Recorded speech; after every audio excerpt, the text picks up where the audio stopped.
This week it was revealed that in his first interview with police, Simpson had refused to take a lie detector test.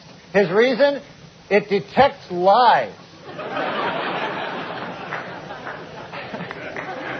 Meanwhile, Simpson defense attorney Robert Baker argued that a dark spot in a crime scene photo was a, quote, mystery shoe print, suggesting that there were actually two killers. O.J. hopes this will support his theory that he did not act alone.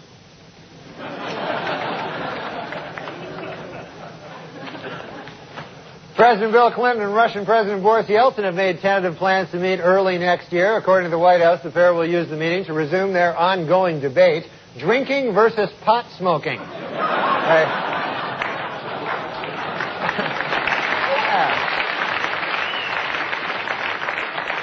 The FDA has approved a drug used for antidepressant to help people quit smoking cigarettes. Although it should be noted, the drug is crack. So... A top aviation watchdog group warned this week that the nation's airlines are vulnerable to terrorist attack. The biggest problem, apparently, watchdog groups pointing out to terrorists that airlines are vulnerable to attack. That's all right. Over the next 2 months, the murder... over the next...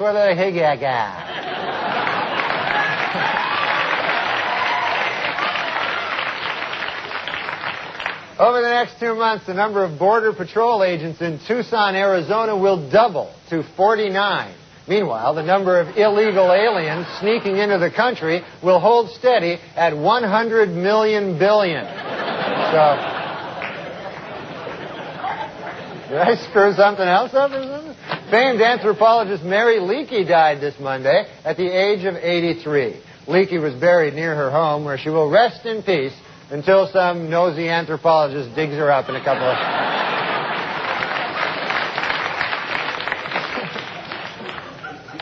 That's a nice obituary for the lady. This week, renowned heart surgeon Michael DeBakey attacked the hypocrisy of Hollywood stars who oppose the use of animals in medical research and yet wear ribbons supporting the war on deadly diseases like AIDS. In response, animal activist Ricky Lake said, quote, "But the red ribbon diverts attention from my gigantic ass."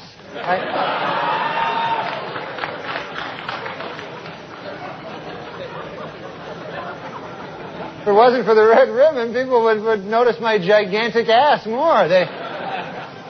By wearing the red ribbon, less people... Well, a big seller this holiday season is Michael Bolton's Christmas album, This Is the Time. Happy birthday, Jesus. Hope you like crap.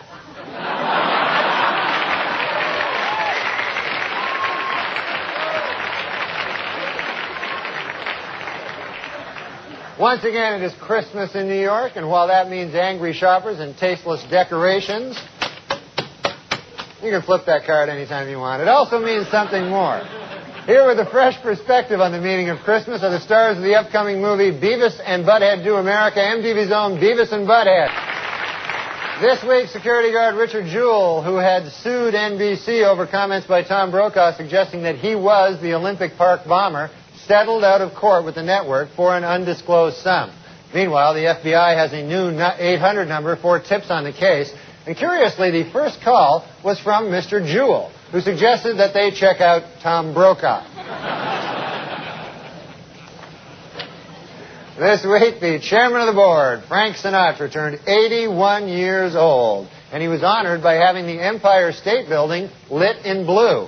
Also in Mr. Sinatra's honor, the Empire State Building had the Twin Towers rough up the Chrysler Building.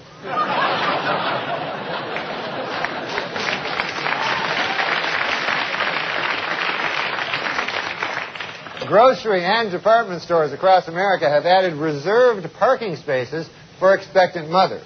Especially excited about this innovation are handicapped drivers, who will finally get to park in someone else's space.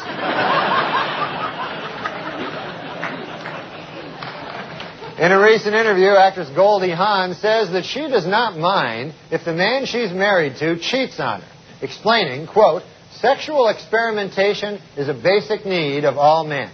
You can read more about Goldie Hawn's personal philosophy in my new book, Goldie Hawn, the greatest woman who ever lived.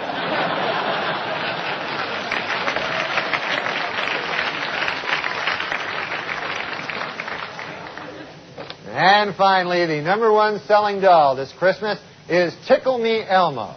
And the least popular selling doll? You guessed it, Tickle Me Frank Stallone.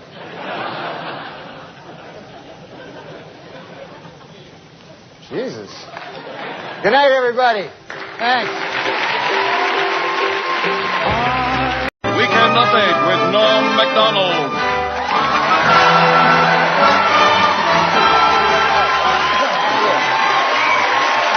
Hi, I'm Norm Macdonald, and now the fake news. Our top story tonight. In an emotional press conference this week, Bob Dole announced that he was resigning from the U.S. Senate, where he had served for nearly 3 decades.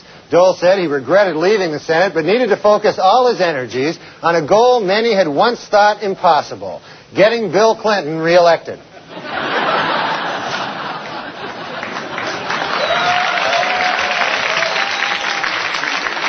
Meanwhile, the Clinton administration has charged that the new Republican budget contains hidden tax breaks for big business and the wealthy. In response, Republican lawmakers said, shh. Arriving back in the U.S. after his week in London, O.J. Simpson was asked by a reporter why he hadn't spent Mother's Day with his children. A visibly annoyed Simpson replied, "Idiot, I didn't spend Mother's Day with my kids because I killed their mother."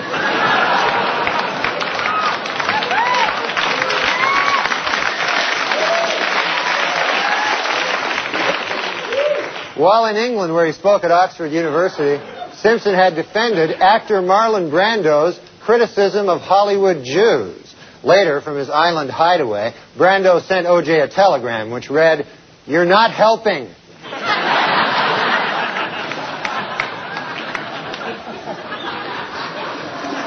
According to this week's Star magazine, Unabomber suspect Ted Kaczynski is still a virgin at the age of 53.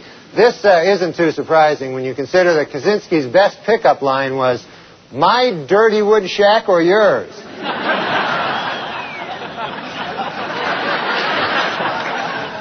At the White House this week, President Clinton officially came out against same-sex marriages.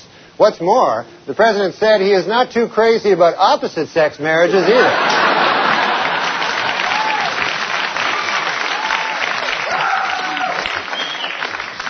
According to published reports, MTV News anchor Tabitha Soren has been romantically linked with journalist Michael Lewis. Soren denies the reports, claiming she doesn't have time for a boyfriend because she's too busy pretending not to be stupid.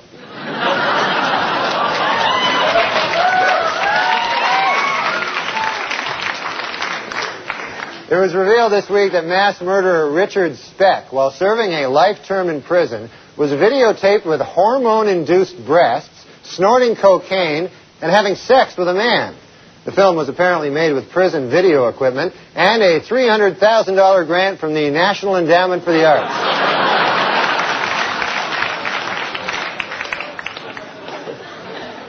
Tomorrow night on 60 Minutes, Dr. Jack Kevorkian will sit for his first ever in-depth interview. According to producers, Kevorkian agreed to the interview only on condition that it be conducted by veteran correspondent Andy Rooney.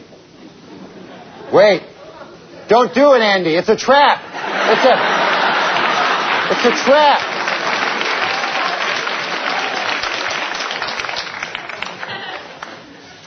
In an interview in this month's Vanity Fair, actor Tom Cruise attempts to end once and for all rumors that he is gay.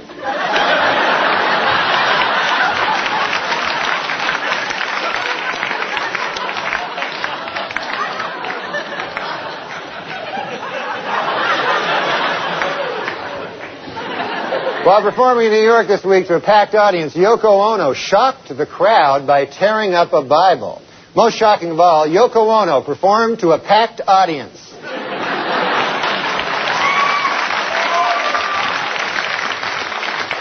This week, the FDA gave final approval to a device that prevents heart attacks by blasting the heart with a powerful jolt of electricity.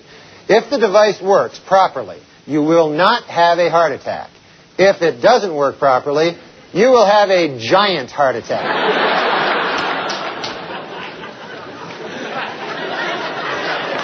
Well, more O.J. Simpson news. On Friday, the Juice officially endorsed Bill Clinton for president, adding, quote, "I'd like to help him any way I can." To which the president replied, "Well, there is one thing."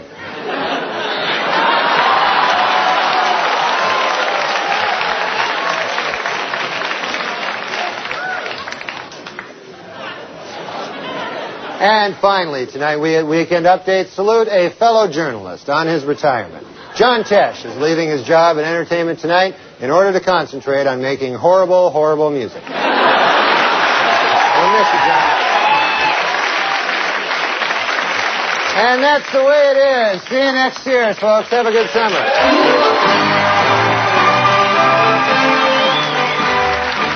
Weekend Update with Norm MacDonald.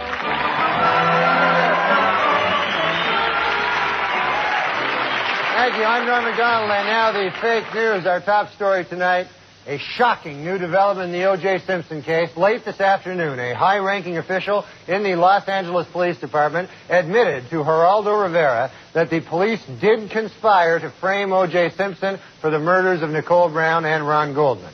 However, they called the conspiracy off when they got to the murder scene and found that O.J. really did do it.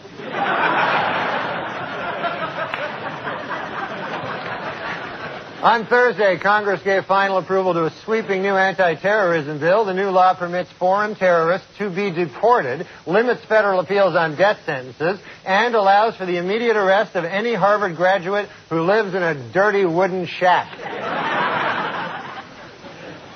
Well, earlier this week, actor Marlon Brando met with Jewish leaders to apologize for comments he made on Larry King Live. Among them, that, quote, "Hollywood is run by Jews."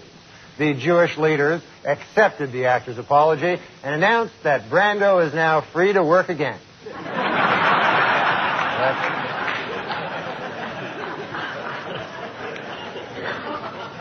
In other show business news, it has been reported that superstar Madonna is pregnant. Although, personally, I find this a bit hard to believe. I mean, Madonna isn't even married. It's like crazy. This week, a New Jersey woman, Rita Glusman, was charged with hacking her husband to death with an axe, cutting the body into pieces, and having a cousin dump them in a river. According to police, Glusman learned how to do this by watching the program Martha Stewart Living.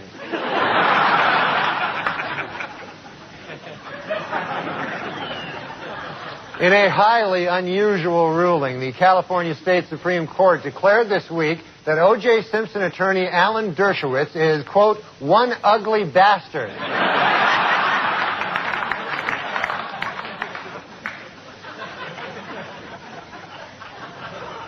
In sports, distance runner Uta Pippig set a record by winning her third consecutive Boston Marathon, despite suffering from both her period and diarrhea throughout the 26-mile run.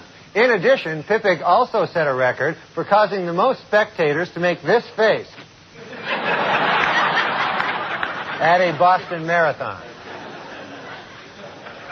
And in basketball news, Magic Johnson was suspended for 3 games and fined $10,000 for bumping official Scott Foster. Said a distraught Johnson after the game, "This is the worst thing that has ever happened to me." Well, for the second week in a row, Richard Gere's new film, Primal Fear, was #1 at the box office, leading many Hollywood insiders to wonder, hey, you think that gerbil story is true?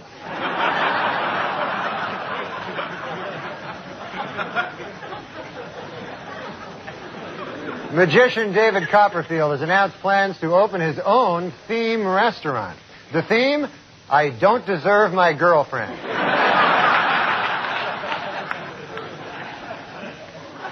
In California, the State Justice Department has endorsed a plan that would update the term for a prostitute's customer from the traditional John to the new, more current-sounding term, Charlie Sheen. And finally, this Thursday, businesses around the country will be celebrating the 4th annual Take Our Daughters to Work Day. Or, as producer Aaron Spelling calls it, Thursday. That's all right. You don't have to do that. And that's the way it is, folks. Good night. See you later. Especially troublesome to Simpson is this final entry. Dear Diary, I have to run now because O.J. is here to murder me. And also the guy who returned my glasses. I think he might murder him, too. In North Carolina, a legislative panel has agreed on a bill which guarantees a murder victim's family 2 front-row seats to watch the execution. The ruling has angered both North Carolina's death penalty opponents and death penalty season ticket holders.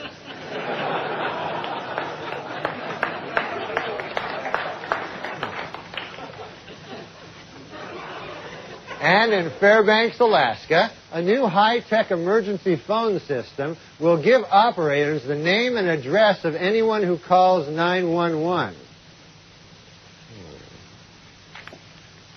Note to self, don't make any more prank 911 calls in Fairbanks, Alaska.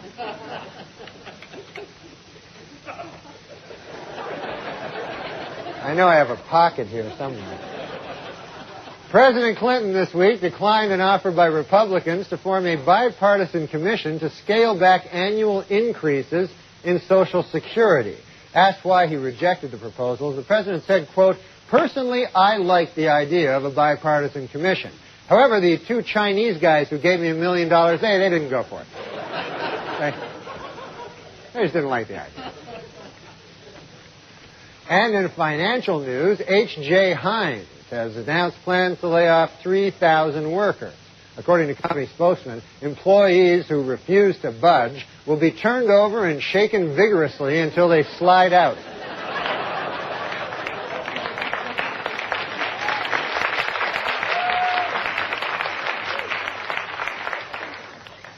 Much like ketchup.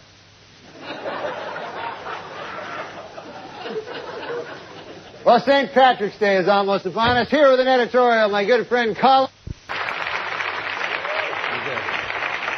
He's a guy. The guy just shouldn't drink. He's a good guy. In Portland, Oregon, 8 anthropologists are in court arguing the constitutional right to study a 9,300-year-old Native American skeleton, which a local tribe wants to rebury. Though the case has merit, authorities are suspicious that one of the people involved in the suit is not really an anthropologist. It's this guy over here. In New York, police have arrested a local Queens man whom they are calling the serial fondler. Apparently, the man suffers from an intense desire to run up behind women and squeeze their buttocks. Psychologists call this impulse, quote, normal.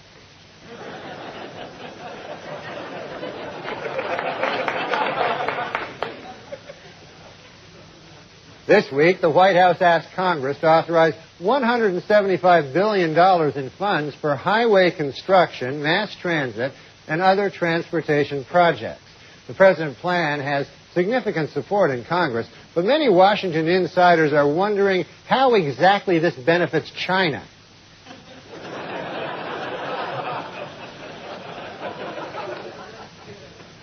In New Mexico this week, lawmakers passed a measure to abolish the state's 15-year statute of limitations on first-degree murder. Note to self, cancel plans to return to New Mexico.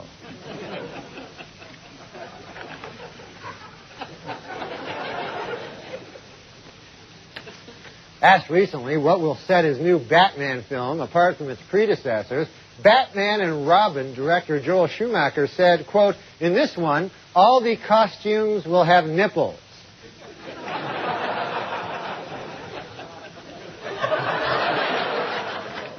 Note to self, do not watch the next Batman and Robin.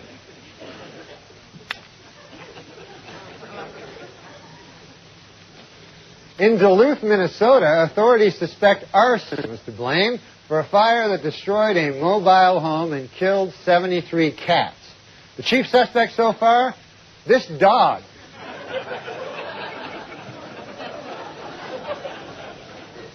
Dogs don't care for cats much, you know. Weekend Update with Norm MacDonald.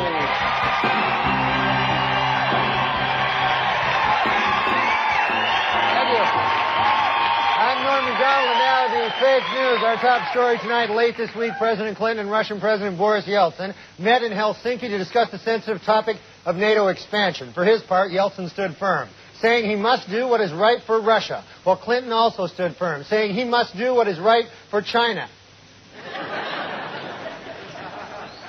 On Thursday, in a stunning admission, the Liggett Group, makers of Chesterfield, Lark, and L&M cigarettes, acknowledged publicly that their cigarettes are addictive and do cause cancer. Hours later, the four other major tobacco makers, Reynolds, Philip Morris, Lorillard, and Brown and Williamson, issued a joint statement saying, quote, "Today's announcement comes as no surprise. Everyone knows Liggett cigarettes caused cancer." Also this week, a California newspaper revealed that O.J. Simpson was awarded custody of his children mainly because a court-ordered psychological test showed that he is a loving father. It should be noted, however, that the same test also showed that he was a loving husband.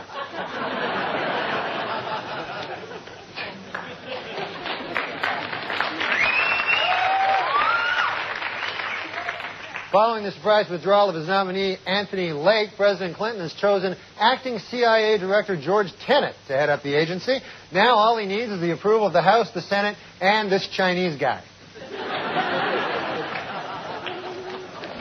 In Washington this week, the Supreme Court is having arguments on whether or not pornography should be banned from the Internet.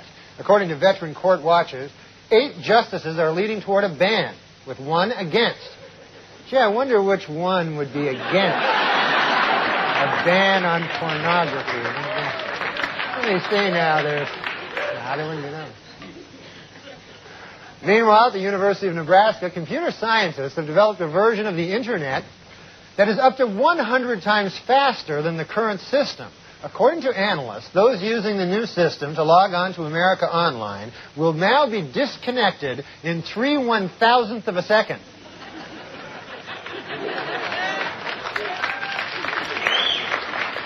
You ever get on the computer? Do you know anything about them? In Congress, members of the House Women's Caucus say prosecution of sex offenders must be the Army's top priority, despite concerns of racial insensitivity on the part of investigators, which would be the second priority. Then I guess the Army's third priority would be defending the nation. That would, that'd be third.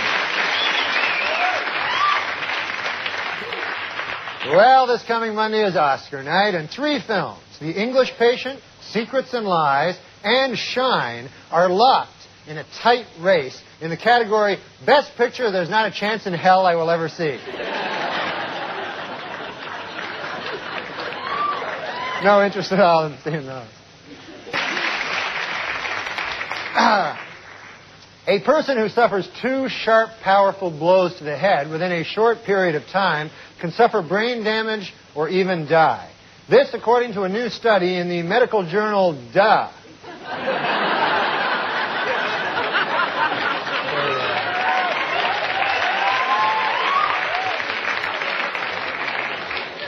This week, a London tabloid published the first exclusive pictures of Michael Jackson's baby, secretly taken by a guest at the King of Pop's Neverland Ranch. Upon seeing the pictures, Michael said, "This is not my baby." Then quickly added, "I'm not saying he isn't hot. He's hot. It's just not my kid. I'm not saying he's a very sexy infant. It's just not mine. I would love to have sex with him. He's just not my child, is all I'm saying." This week, pilot Linda Finch marked the 60-year anniversary of Amelia Earhart's attempt to fly around the world by setting out on her own round-the-world flight. Finch took off Monday from the same Oakland, California airfield as Earhart and hopes to reach Europe by next Wednesday. By Sunday evening, if all goes well, she plans to have mysteriously disappeared forever. In music news, Dr. Jack Kevorkian has performed and recorded a 1-hour CD of his own jazz compositions for the flute. You know, Dr. Kevorkian, I've listened to your CD, and I've got some advice. Don't quit your day job, all right? You know, murdering old people, stick with that. Stay away from the flute and stick with the murdering old people. This is my advice. A report by Assistant Treasury Secretary Jim Johnson shows that the arrest rate for church arsons is more than twice the national average for arsons in general. Note to self, start setting fire to something other than churches.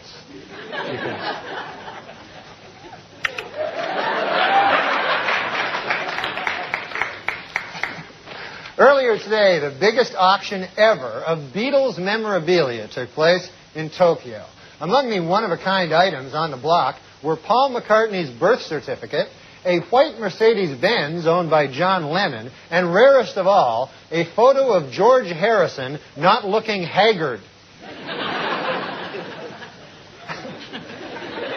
Have you ever seen one when you think about it?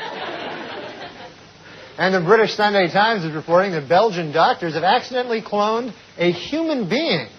The human being? You guessed it, Frank Stallone.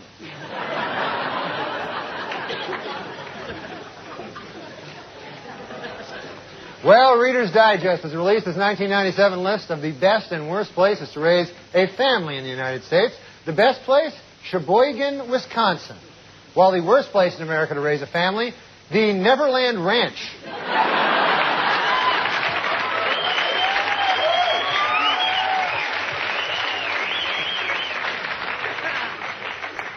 At the 17th floor. Good night, everybody. Weekend Update with Norm MacDonald.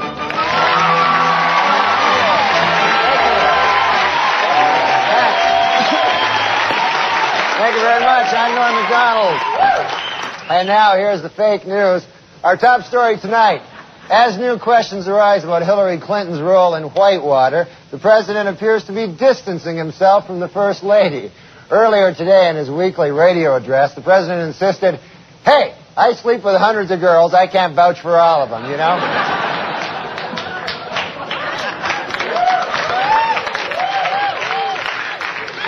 Meanwhile, the war of words between President Clinton and New York Times columnist William Safire continued to heat up.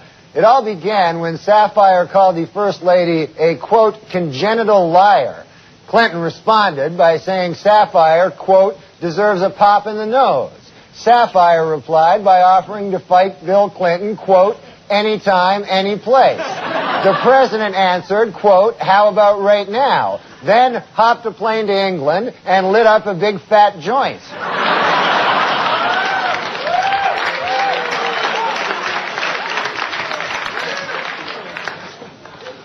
Is the First Lady a compulsive liar, though? It's beginning to look that way. In an interview on last night's 2020, intended to promote her new book, It Takes a Village, Mrs. Clinton folded under tough questioning by Barbara Walters and admitted that, in fact, it does not take a village, and furthermore, that she was aware that it does not take a village when she wrote the damn book. Oh, my tie looks funny? Thanks there, Bobby.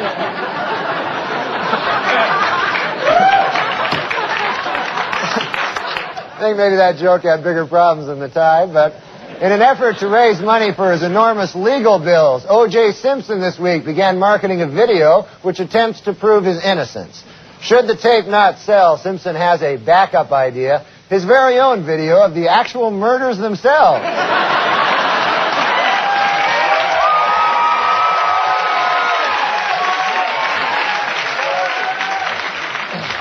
In one of the most amazing stories to come out of New York's blizzard of '96, supermodel Claudia Schiffer trudged over a mile through waist-high snow this week in order to make it to a photo session. Even more amazing, she sleeps with this guy.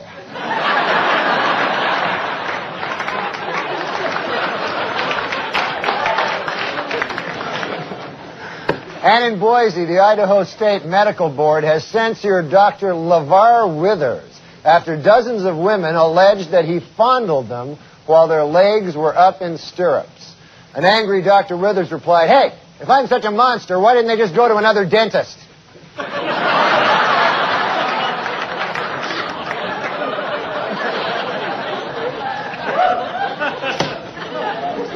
In business news, AT&T this week announced the first of 40,000 layoffs. A spokesman for AT&T said, "You know anyone who needs a good spokesman?"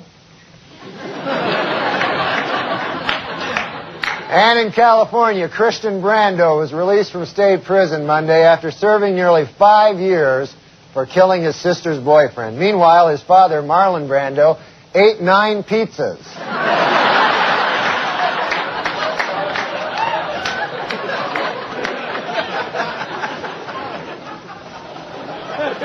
Well, more bad news for Bill Clinton. This week, an appellate court ruled that Paula Jones can proceed with her sexual harassment suit against the president. Jones' suit is based on a 1991 hotel room encounter during which she alleges that then-Governor Clinton dropped his pants and exposed himself. She is seeking $700,000 in damages, $100,000 for trauma after seeing the governor's penis, and $300,000 for each thigh.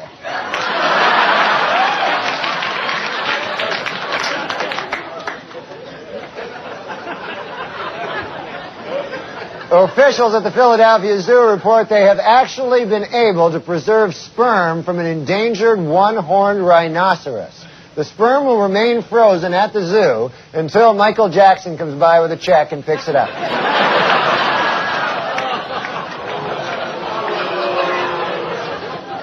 This year's lack of snow in Alaska could help generate a surplus of moose next year because deep snow makes it harder for moose to search for food, which leaves them more vulnerable to wolves.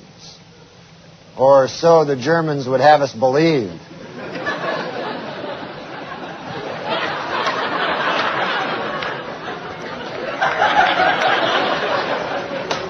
A 3-year-old Texas boy remains in fair condition after being assaulted by the family's pet cougar.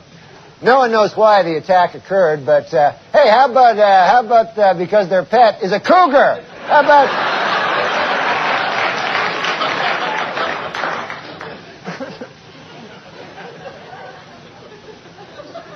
47-year-old Adrienne Brown, wife of soul legend James Brown, died suddenly last week. Most shocking of all, she was not killed by James Brown.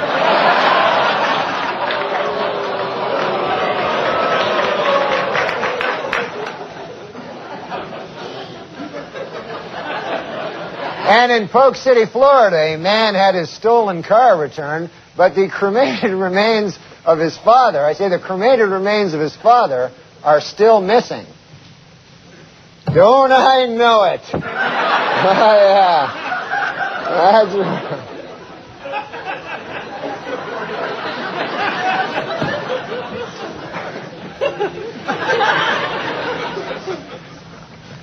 Across the nation this Monday, banks and government offices will be closed in observance of Martin Luther King's birthday. Meanwhile, at the Riverbend Maximum Security Prison in Nashville, Dr. King's assassin, James Earl Ray, will spend the day being raped continuously.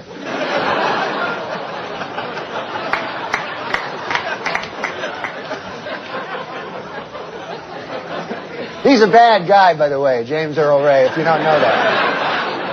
If that helps. And now, Jesse Jackson. Finally, a U.S. News and World Report's list of the best and worst jobs for 1996 is out. Last year's best job, multimedia software consultant, was replaced by a new best job, bioindustrial engineer. And in the worst job category, last year's winner, crack whore,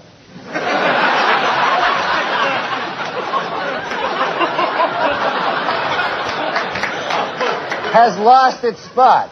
The new worst job is assistant crack whore. That's all for now. Thanks, folks. Good night. Good luck. Thank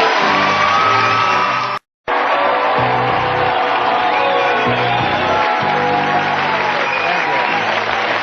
Thanks, I'm Norm Macdonald, and now the fake news. Well, it is finally official. Murder is legal in the state of California.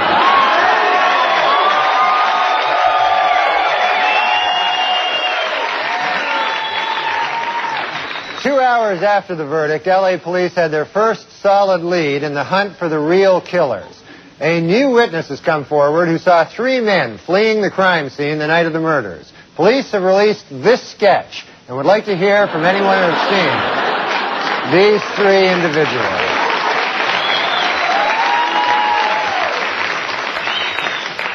On Tuesday at 1:15, the moment the Simpson verdict was delivered, Court TV scored its highest ratings ever. An hour later, the channel went out of business. Well, that covers the main developments in the O.J. Simpson case this week, and after all, other important things are going on in the world. Now more O.J. Simpson. When Simpson trial juror Gina Rodborough returned home this week, her little girls were delighted to have her back. And no wonder. She lets them get away with murder.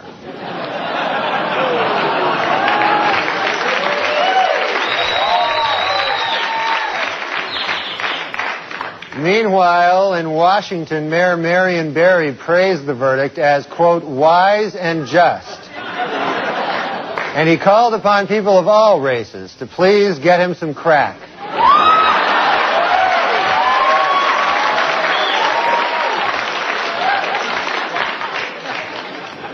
The first Miss America, Margaret Gorman Cahill, died this week at the age of 90. A call-in vote will determine whether she'll be buried in a bathing suit or evening gown.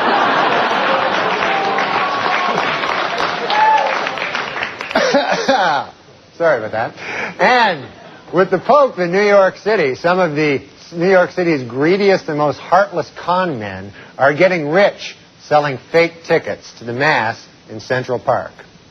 Don't I know it? Look at how... Look here. Look at all this. Oh, yeah. And now here to give us an overview. A brother and sister in Florida carried on a sexual relationship for nearly 20 years, and now a judge must decide what to do with the 8 children that their incestuous union produced. Hey, how about keeping them the hell away from each other? How about that?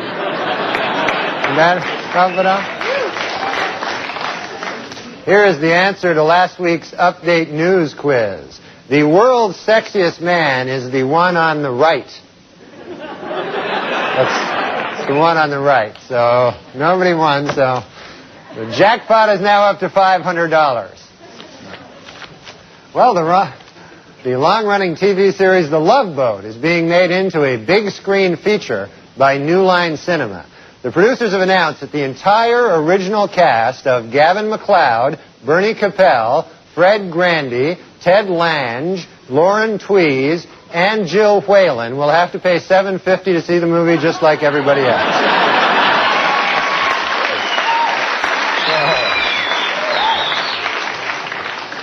In Oklahoma, sheriff's deputies are using police dogs to sniff for bodies buried on an 80-acre farm. The dogs have sniffed the ground for 3 days, but so far all they've dug up is another dog's ass.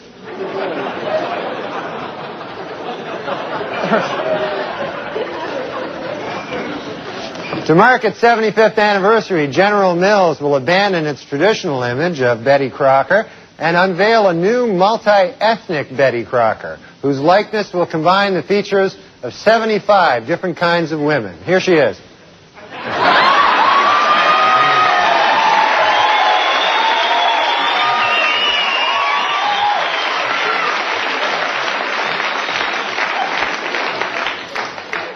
This week, supermodel Claudia Schiffer broke up with magician David Copperfield. Later, a devastated Copperfield wandered out onto the street and was hit by a bus. This, according to the current issue of Things I Wish Really Happened.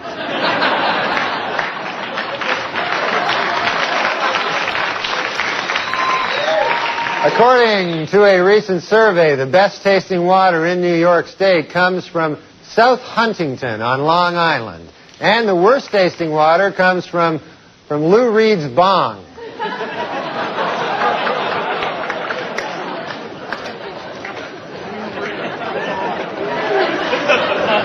Oh, this just in. We take you now live to Central Park. Apparently there's been a development in our ongoing coverage of... Father Guido Sarducci, folks, live from Central Park. And finally, physicist Stephen Hawking, who is wheelchair-bound and speaks through a computer voice box, was married earlier this month for a second time. You guys out there who can't get a date, start feeling sorry for yourselves now. That's all for now, folks. Good night. Thanks a lot. Weekend Update with Norm MacDonald.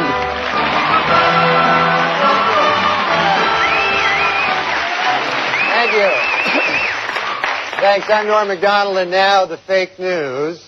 Our top story tonight. Following his shocking acquittal 2 weeks ago, O.J. Simpson vowed never to rest until the real killers of Nicole Brown Simpson are brought to justice. And the manhunt continues.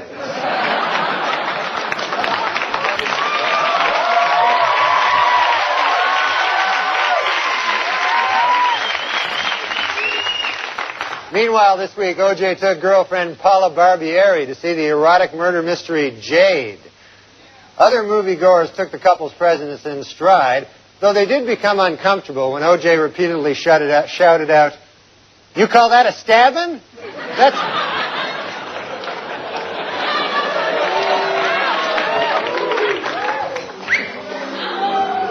Nation of Islam leader Louis Farrakhan has accused the National Park System of racism, claiming the agency deliberately undercounted the number of participants at his Million Man March.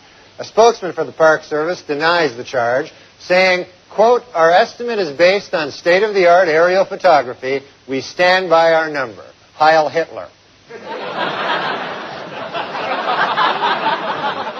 Meanwhile, Washington, D.C. Mayor Marion Barry attended the march and called it a beautiful display of unity and solidarity among African Americans. His only complaint, the complete absence of crack.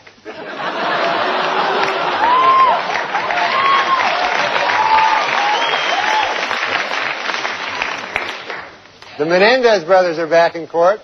They now claim that they shotgunned their mother and father over 20 times because they feared their parents possessed supernatural powers.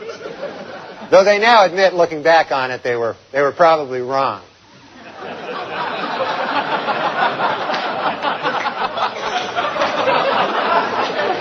An 83-year-old Wisconsin woman who survived in her broken-down car for 8 days on just fruit juice and frost was rescued last week by family and friends. And they gave her a big welcome-home dinner. But in an ironic twist, they unknowingly served up as the main course fruit juice and frost.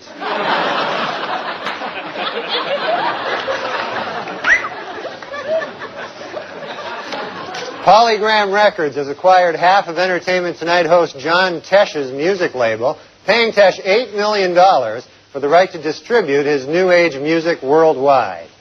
If I ever decide to kill myself, that will be the last line of my suicide note.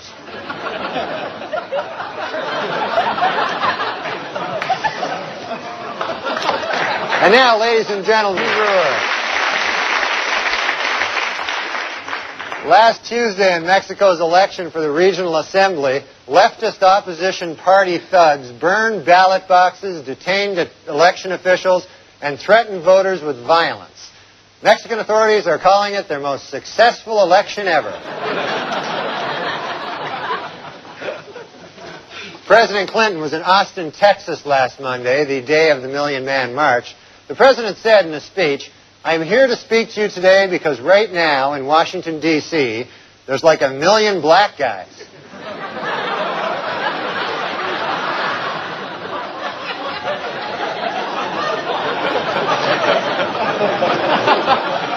Less than 2 years after that horrific bus accident which nearly left her crippled, singer Gloria Estefan has been involved in a fatal boating accident in which a surfer was killed. Memo to self, cancel hang gliding with Gloria Estefan. Let me just cancel that out there. So cancel. A Labor Department task force says it will crack down on sweatshops in New York's Chinatown, where employees work 90-hour weeks for as little as 75 cents an hour. A spokesman for the sweatshop owners said, quote, "That's all we can afford to pay. This is a sweatshop. We make sweat."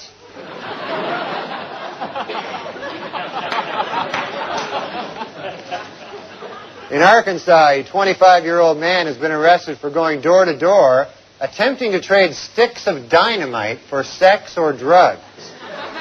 This disturbing case has people all across the nation asking themselves the same question. Why didn't I think of that?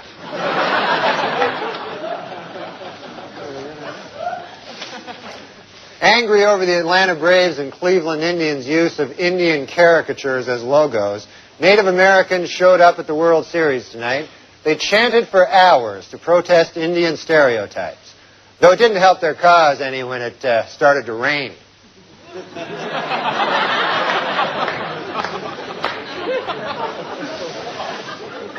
With the World Series opening tonight between the Indians and the Braves, Native American groups are angrier than ever before about what they consider the racist nature of the two teams' symbols.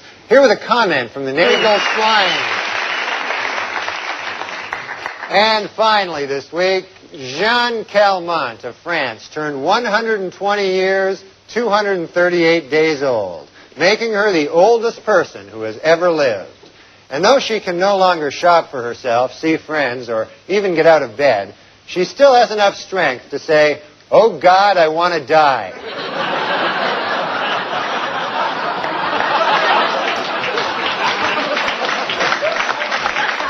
And that's all for now, folks. Thanks. Good night. With Norm MacDonald.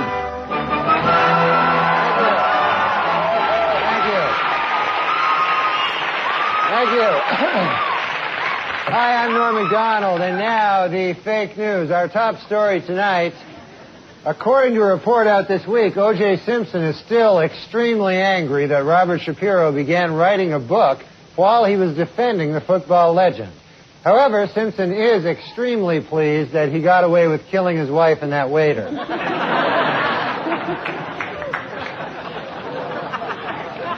This week, the New York City Taxi Commission named the 10 worst cab drivers in New York City. Mohammed Zaman, Akbed Alab, Yasser Abdul, Ali Rakima, Malik Gasagi, Himyar Lakimids, Sarbit Karim, Jazi Hassan, Zakadan Nosagi, Thamud Abdul Nasir. And the second worst offender is Abdul Ahmed Zakhalili Bani Savaligi Badrigi Hamdanga Sorli Logli.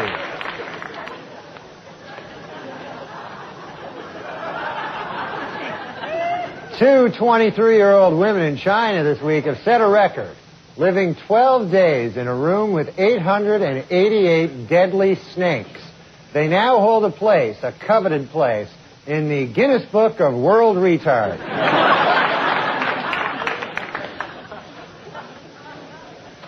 A female prostitute who was mistaken for a man spent 15 hours in the men's jail in Denver, where she had consensual sex with 2 male prisoners, making that the first time anyone at any time in any prison ever has ever had consensual sex.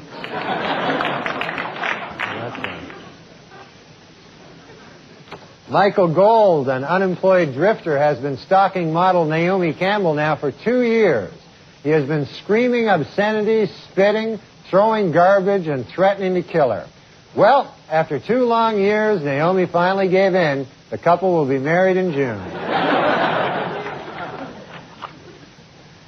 How will the current government shutdown, as well as questions regarding the debt ceiling, affect the United States economy in a global sense? Economists are divided, with some arguing that any sign of U.S. stability will have a negative impact on bond markets, while others hold that the shutdown will be viewed as a sign that the U.S. is finally serious about balancing its budget. Here to guide us through the maze of complexity surrounding this issue is the chief macroeconomist at the Institute for Advanced Economic Policy, Dr. Anthony Holbrook. Dr. Holbrook.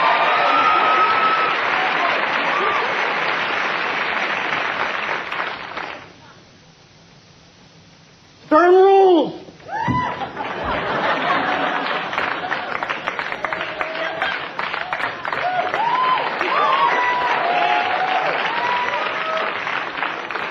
Ladies and gentlemen, apparently we've been the victim of a hoax here that was obviously not Dr. Anthony Holbrook of the Institute for Advanced Economic Policy. Our sincere apologies. In publishing news, Magic Johnson has received a $5 million advance from Random House for his new book entitled What You Can Do to Avoid AIDS. Chapter 1, Don't Have Sex with Me.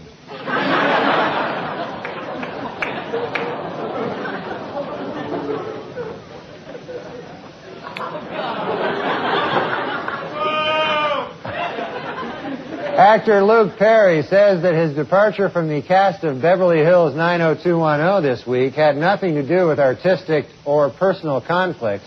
It's just that he's 50.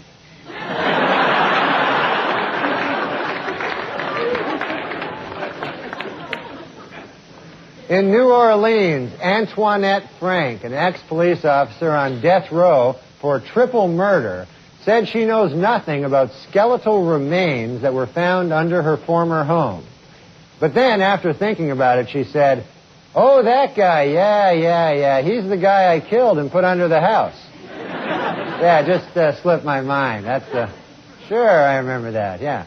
Yeah, killed him, and then I put him under the house. Yeah, now I remember.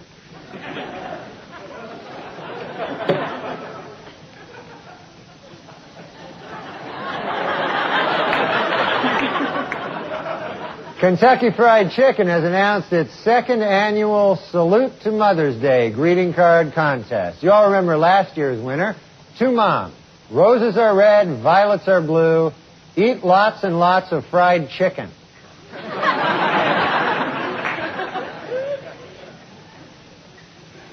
Hoping to impress a girl, Kevin Hall, 18 years old, stuck a sawed-off shotgun in his pants and blasted off his genitals.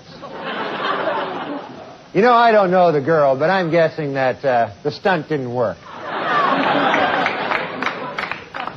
I've learned that the hard way. For years now, the medical research community has warned that indiscriminate use of antibiotics would lead to the development of drug-resistant bacteria and that diseases long thought eradicated, such as tuberculosis, cholera, and even smallpox, might make a comeback. Are we facing a medical Armageddon? Here to lead us through the jungle of uncertainty and fear surrounding this subject is probably the world's leading authority on contagious diseases and the chief of the Division of Epidemiology at the Johns Hopkins School of Medicine, Professor Gunther Lamberg-Karlofsky. Professor Lamberg-Karlofsky.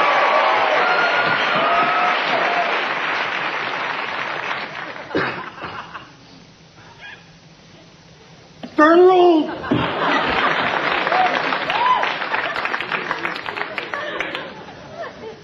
Ladies and gentlemen, once again, we seem to be the victims of some kind of hoax. That was clearly not Dr. Lamberg-Karlofsky, and also, I must say, he was totally different in the free interview. So, once again, I apologize. Well, if I can be allowed a personal opinion, you know, I think Harrison Ford's new mustache works. And by works, I mean looks really gay.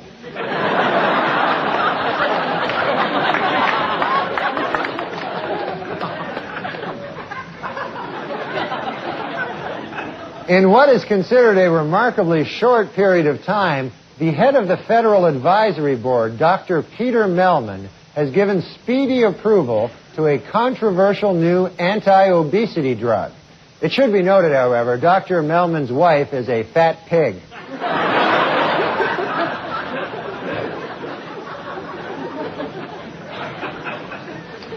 Washington, D.C. Mayor Marion Barry has prostate cancer, but the disease was detected early, and he expects a full recovery. Doctors say in no time, Barry will be up and around and smoking crack again.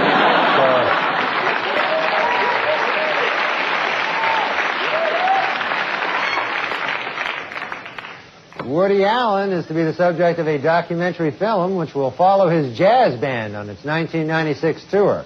According to its producers, the documentary will focus strictly on the parts of Allen's life that no one could give a rat's ass about.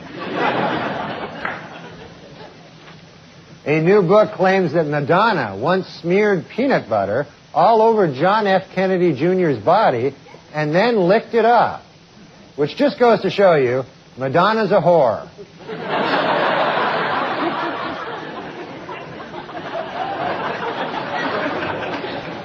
And now here...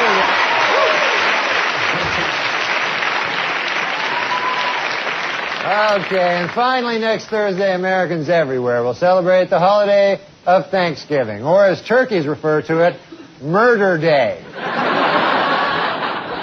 And that's the way it is. Enjoy your Sunday, folks. Thank you. Weekend Update with Norm MacDonald. Thank you. Thanks.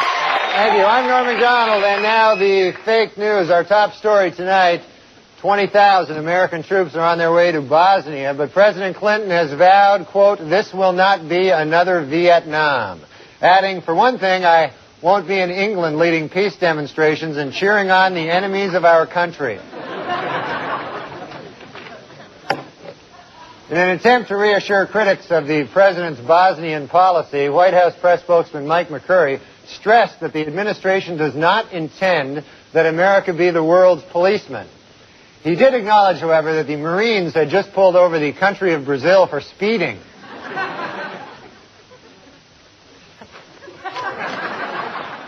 Like Johnny Carson there for a second. Beatle fans who play their new song, Free as a Bird, backwards will find a secret message by John Lennon.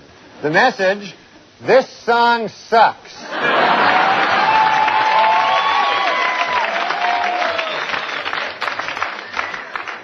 Former British cavalry officer James Hewitt, who was Lady Diana's secret lover, says he will never, ever disclose the contents of more than 100 love letters that she sent to him. This, according to Hewitt's new book, I Banged a Princess.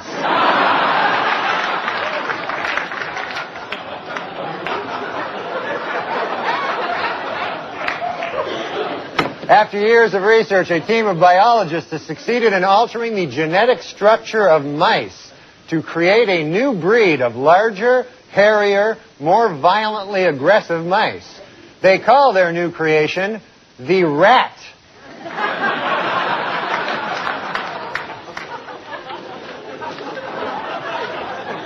Federal officials have ordered trash burning plants to install safety guards after a worker in Maine was crushed to death this week when a conveyor caught his broom.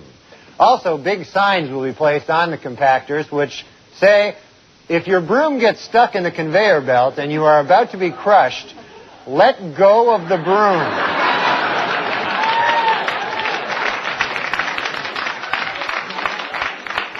In the current climate of gun violence, the NBA's Washington Bullets have decided to change the name of their franchise.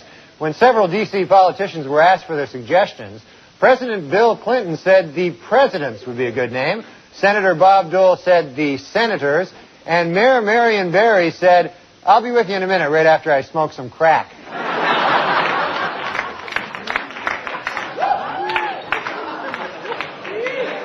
You know, I'm not really crazy about this next segment, but the thing is, I've been promising my mother I'd do it for some time now.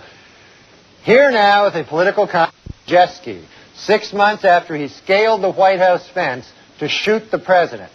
Mr. Majeski's future plans include scaling the White House fence and shooting the president.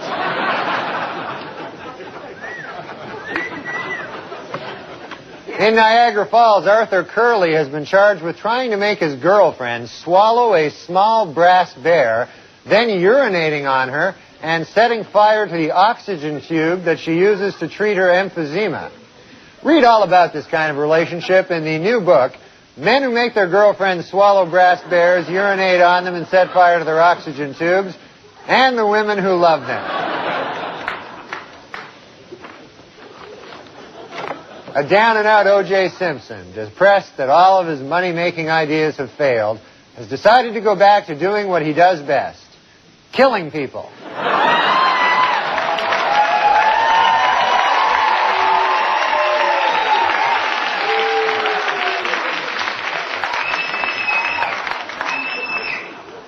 At the Davis County Jail in Utah, a judge has ordered that 17-year-old Wes Howard be placed in the general prison population after he complained of being unfairly segregated from the adult inmates. The judge came to this decision over the strenuous objection of Wes Howard's ass.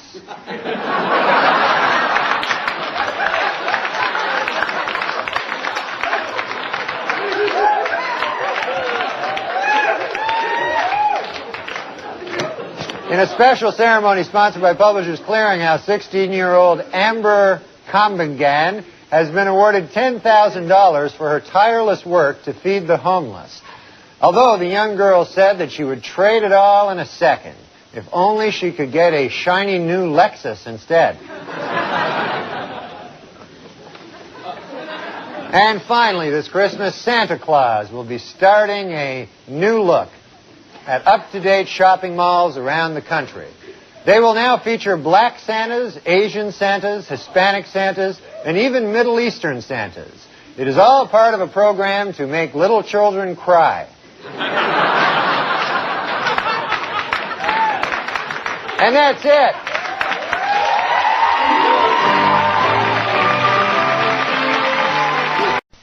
Norm Macdonald.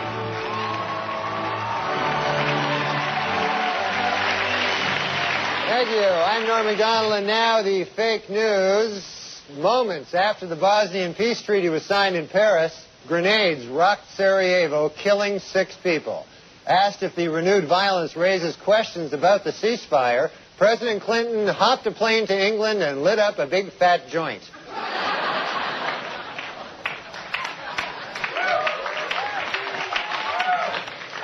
King of Pop Michael Jackson, who collapsed during rehearsals for a concert last week, has been released from the hospital. Doctors say his condition is stable and continues to improve, although he is still a freak.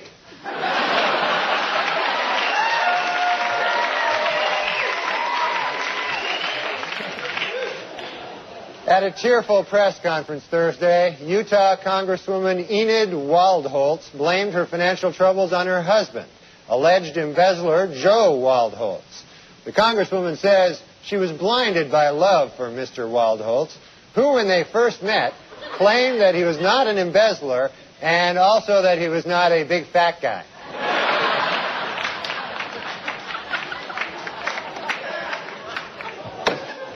In sworn testimony this week, Paula Barbieri admitted that she had broken up with O.J. Simpson the very night Nicole Brown Simpson was killed. Boy, that had to be a tough day for O.J., huh? First he gets dumped by his girlfriend, then Colombian hitmen kill his wife. Man, that's... You gotta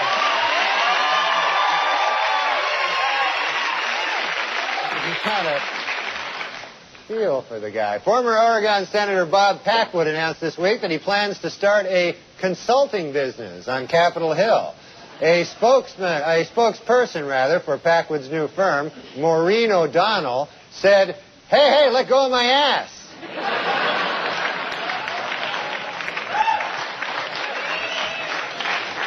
This week, CBS aired the Martha Stewart Christmas special, in which she demonstrated that with an old soup can, some used tea bags, some string, and some sparkles, you can make a useless piece of crap.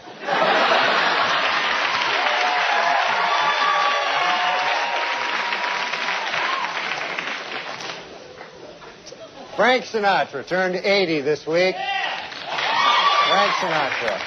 And although the singer is said to be suffering from Alzheimer's, he had a typically festive birthday, singing a duet with a hooker and having sex with Tony Bennett.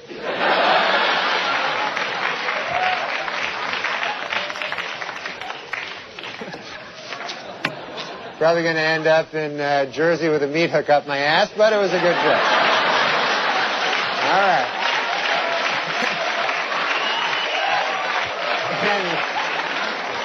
In Denver this week, Postal Clerk John Pitney startled co-workers when he arrived at work wearing a dress, a gorilla mask, and a strap-on dildo. Most startling of all, he didn't shoot anybody. So. And now, from Macy's in the Bronx. After 30 years of non-stop touring, the Grateful Dead is finally breaking up. Fans of the group, formerly known as Deadheads, will now be called homeless people.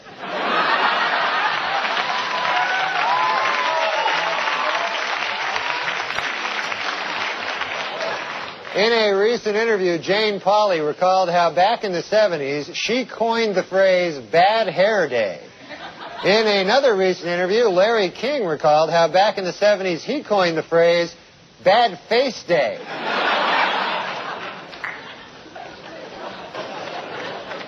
Last Sunday's National Hockey League game between the Buffalo Sabres and the Tampa Bay Lightning was postponed due to record snowfall in Buffalo. Or so the Germans would have us believe.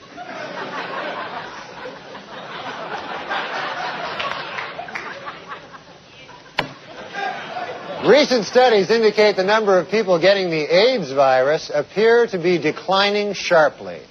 But it is important for viewers to remember one thing. Sex without condoms feels better.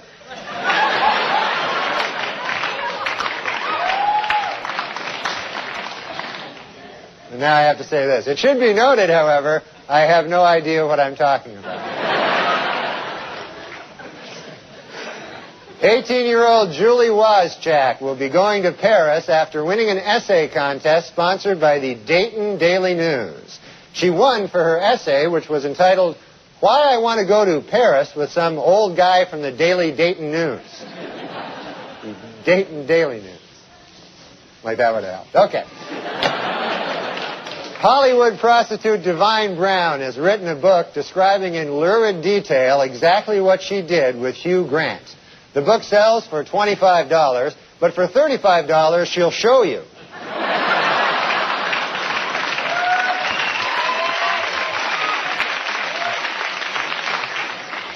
Last week, a hungry homeless man in a stolen truck led Pennsylvania and New Jersey police on a 100-mile chase before surrendering when he was promised 2 egg sandwiches.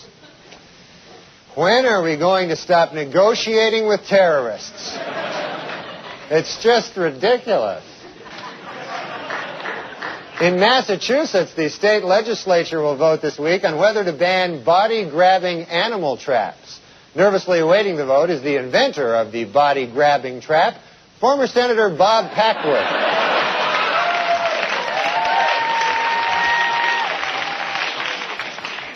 Wrong Way Corrigan, the man who once flew all the way to Ireland by mistake, died this week at the age of 88. It was just like him, said his wife. He was trying to live. He got it all wrong. And finally, next week, Christians everywhere will be celebrating Christmas, or, as people born on December the 25th call it, screwed out of a present day. And that's all for now. Good night, folks. Weekend Update with Norm Macdonald.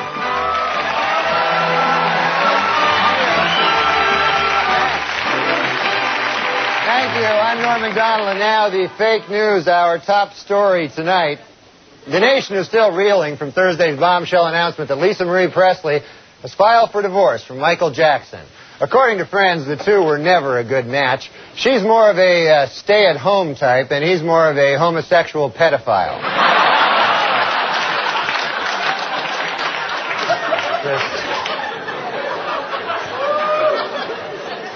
This week, in a speech honoring Dr. Martin Luther King, Jr., President Clinton said that if Dr. King were alive today, he would have supported the deployment of U.S. troops to Bosnia.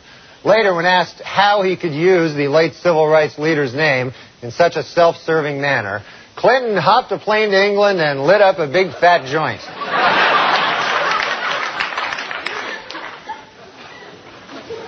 Meanwhile, President Clinton is hard at work on Tuesday's State of the Union address, in which he'll focus on crime, education, and the economy. At the request of the First Lady, part of the President's speech will be huge lies.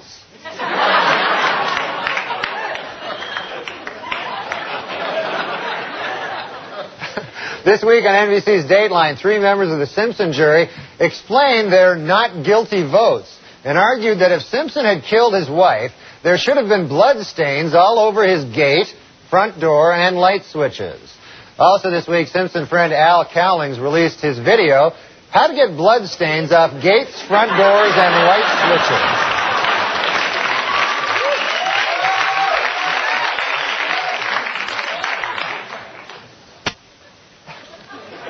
And in Brentwood, O.J. himself was spotted manning a lemonade stand with his daughter Sydney. Asked by reporters why sales were so poor, O.J. replied, "Beats me," and then he went back to cutting lemons with a giant knife.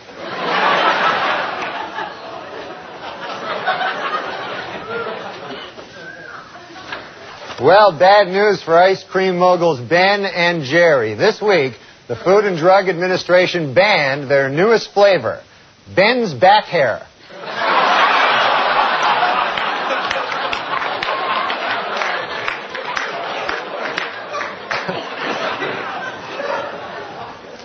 In an interview last week, administrators of the FAA, David R. Hinson, explained why English is the only language used by pilots around the world. It turns out all the other languages are weird. Can't even hardly understand most of them. John Goodman has announced that he will not be returning to Roseanne next year.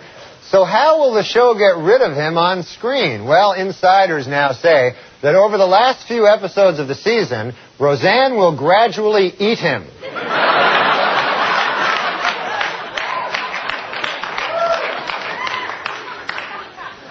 Happy birthday to comic legend George Burns, who turned 100 years old today.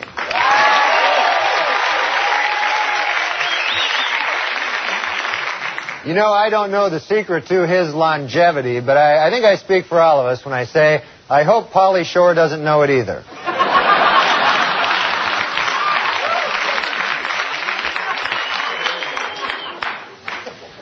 Barbara Jordan, the first African-American woman in Congress, died this week at the age of 59. Remarkably, singer James Brown had nothing to do with it.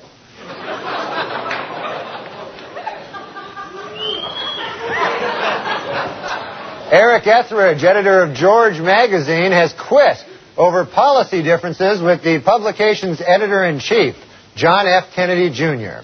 Translation, they're both banging the same receptionist.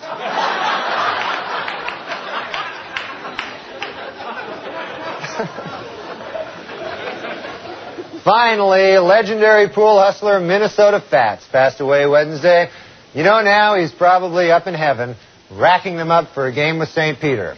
Or maybe he's in hell, where demons gnawed his flesh and the agonies of the damned never cease.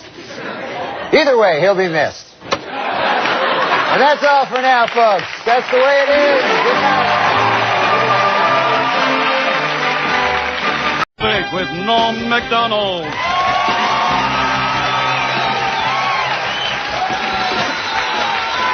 Thank you. I'm Norm Macdonald, and now the fake news. Our top story tonight in a startling reversal. Kenneth Starr announced yesterday that he would not resign as Whitewater special prosecutor, and that now he intends to stay on until the investigation is completed. This new development apparently did not trouble a confident President Clinton, who still plans to resume making conjugal visits to Susan McDougal. This week in Moscow, Secretary of State Madeleine Albright and Russian President Boris Yeltsin sat down to discuss the delicate issue of NATO expansion. On emerging from what was described as a tense meeting, Ms. Albright said, quote, "For this, I traveled 5,000 miles to meet with some drunken Meshuggah. On my worst enemy, I wouldn't wish this." Meanwhile, the Indogate scandal continues to widen. Internal Democratic National Committee records now show that fundraiser John Wong was responsible for bringing two Chinese businessmen to the White House for a $180,000 coffee with the president. That works out to $90,000 for a cup of coffee. Although in the president's defense, the coffee was Starbucks. So Starbucks is a little pricey. Also this week in Washington, several prominent Democrats joined Republicans in pleading with Attorney General Janet Reno to investigate fundraising abuses. and also to shave.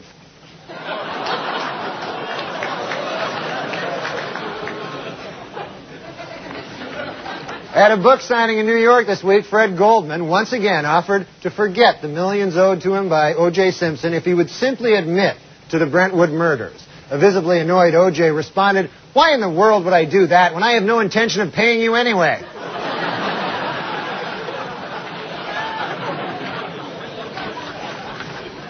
After American Airlines decided this week to cut fares by 50%, the 4 other major airlines said they would match the bargain ticket prices. Also fighting to stay competitive, discount carrier ValueJet announced that it will now accept stolen credit cards and bad checks.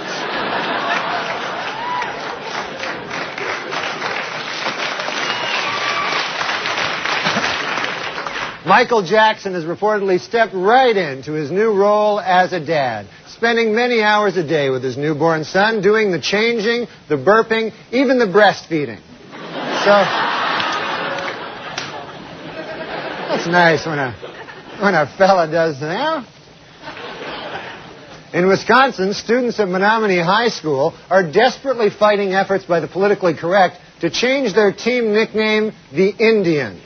Already, opponents of the name have rejected the students' first compromise, the Drunken Indians. They feel that's almost worse in a way, you know. Bessie the cow, the most famous bovine citizen of San Antonio, Texas, is now listed in Ripley's Believe It or Not.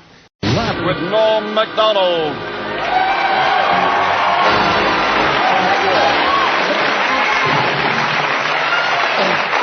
Thank you. I'm Norm Macdonald, and now the fake news. Our top story tonight. After initially vowing never to rest until his wife's killers are brought to justice, O.J. Simpson this week changed his pledge slightly. He now vows to have sex with hot-looking models.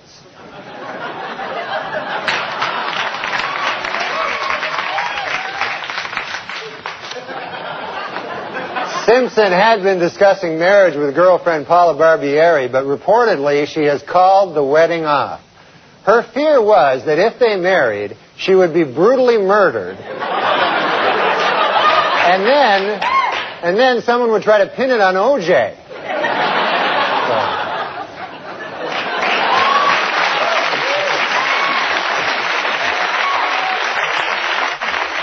The actor who appeared in commercials for many years as the Marlboro Man has died of lung cancer.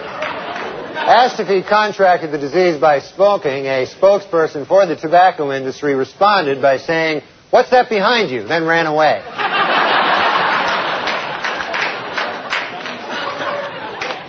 At the University of Massachusetts last week, a team of biologists created a mouse with a gigantic human ear sticking out its back. Afterwards, the triumphant scientists looked at each other and said, "What the hell did we just do? What kind of a crazy notion was that? It's some kind of a mouse with an ear sticking out of it." After 15-year-old Peggy Young of Irwin, Tennessee was caught skipping school, authorities sentenced her mother to 3 days in jail. So to all you kids out there, remember, party at Peggy's house.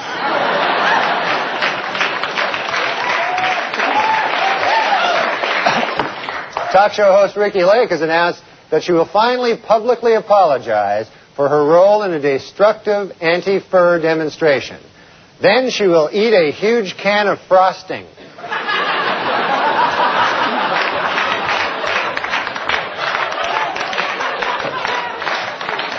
Daytime TV talk shows have come under fire recently, with even former Secretary William Bennett attacking them for their vulgarity and celebration of deviant behavior. Here with a comment now is Phil Donahue. Phil.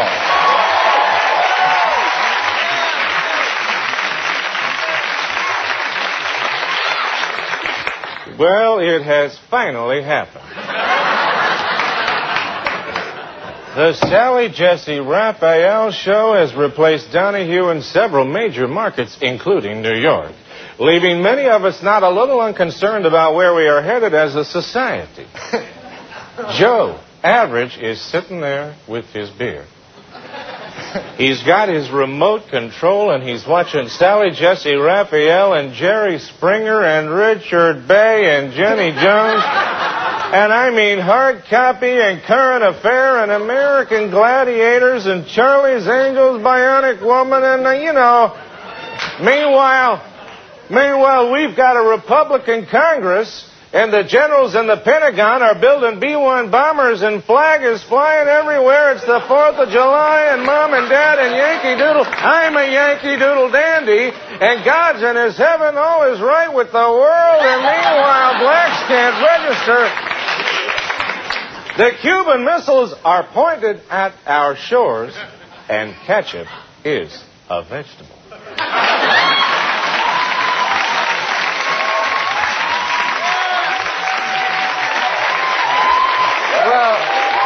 Well, Phil, I don't think you can blame all that stuff on the Sally Jesse Raphael show.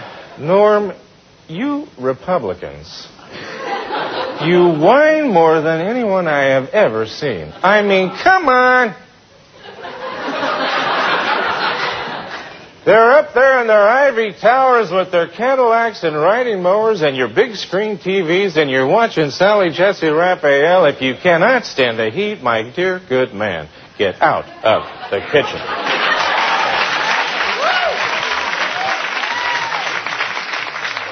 Caller, are you there? Whoa, we're taking calls?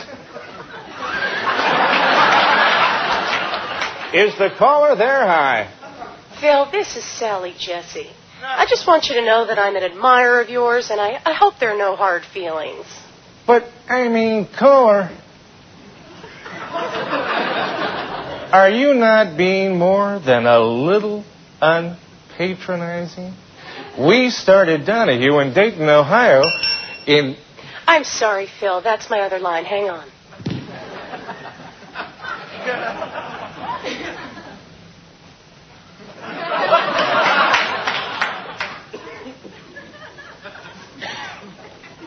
I hate that call waiting, huh?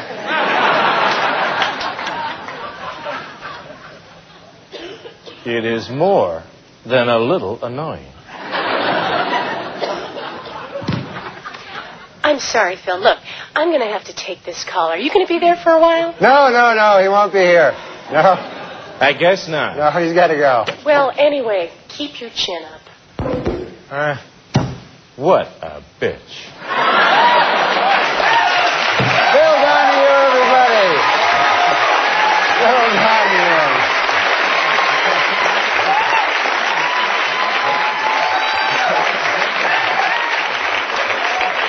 Well, HBO has finished casting its new movie about the talk show wars entitled The Late Shift.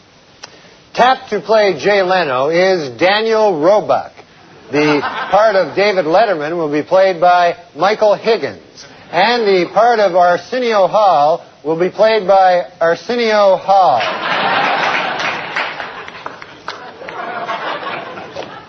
Cowboy legends Roy Roger and Dale Evans launched an internet site on the World Wide Web yesterday so hackers can learn more about the Western duo. The most asked question so far, hey, aren't you guys dead?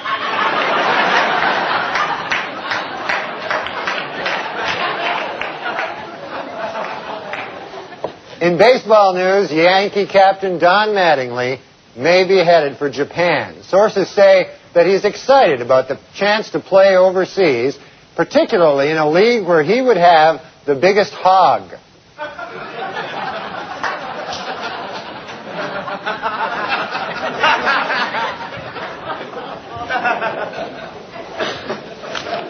In an interview out this week, Demi Moore says she would like to have another baby, this time a boy, to go along with her 3 daughters and 2 huge breasts.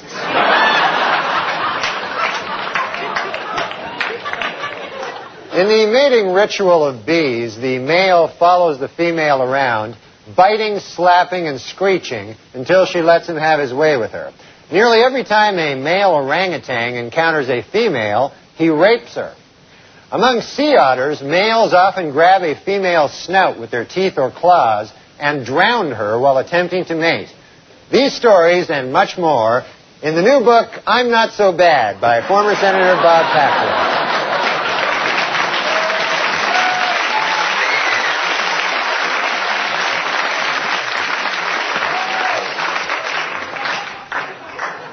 A new airport planned for San Diego would actually be located 3 miles out in the Pacific Ocean, built on 40 by 20-foot floating cylinders.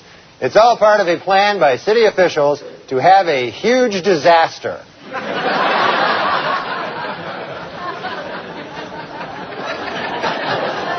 Last week, Wayman Harold Lyons, one of the FBI's most wanted fugitives, was arrested at a family reunion in Georgia. And if that wasn't bad enough, just before his capture, he was forced to spend 2 uncomfortable hours with a bunch of relatives he rarely sees. Well, America has spoken on that one, Jim. Well, next Tuesday is Halloween, or as evil old people know it, Razor Apple Day.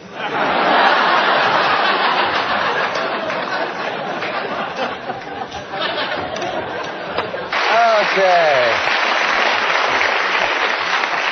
It's fun to pretend. Hey, that's the news, folks. I gotta go. See you later.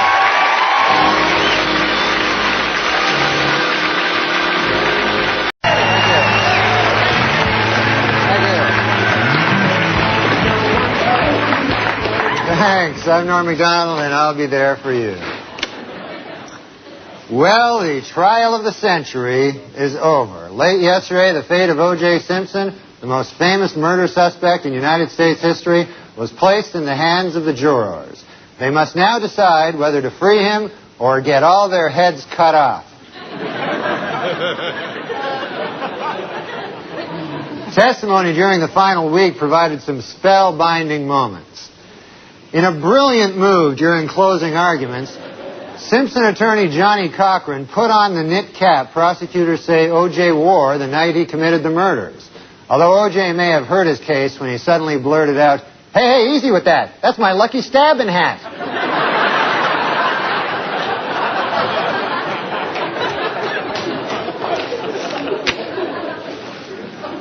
In the course of his summation, Cochran also brought up Detective Mark Furman, calling him a, quote, genocidal racist, and comparing him to Adolf Hitler. Furman later responded, After all the things he said about me during this trial, it's a little late to start sucking up now.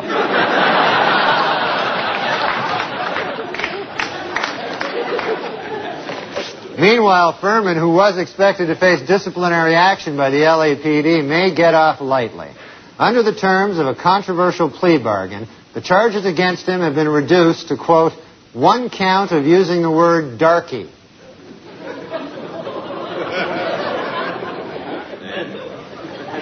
Well, the much-talked-about film Showgirls opened this week, and here's my review. Basically a high-budget porno film, Showgirls is a thinly veiled excuse to show lots of naked buttocks, legs, and breasts. On a scale of 1 to 10, I give it a 10.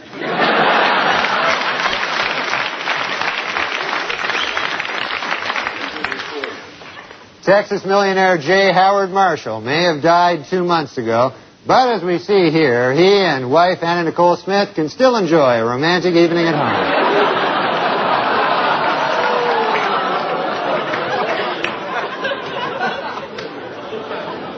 In Tennessee, police have arrested 2 teens with a computer for attempting to hook into a phone line at Republican state headquarters. The teens say they wanted free internet time, as well as information on how to keep down the underclass. And in California, a new restaurant has opened exclusively for dogs. Their specialty? A fried chicken dinner, said to be scrotum-licking good.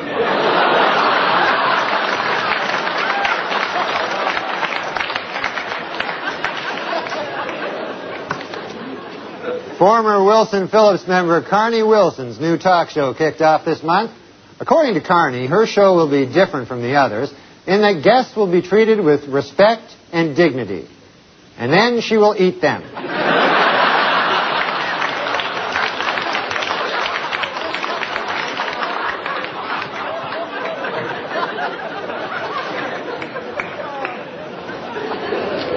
And now a new feature on... Remember 12 Angry Men, the classic courtroom drama? Well, the first film about the O.J. Simpson case is in the works, It's entitled 9 Angry Black People, 2 Scared Asians, and a White Guy Who Hasn't Spoken Since Rosa Lopez.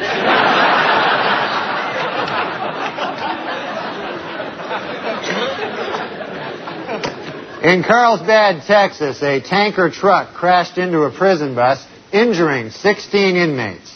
Doctors say it will be at least 2 weeks before the men are up and around and raping each other again.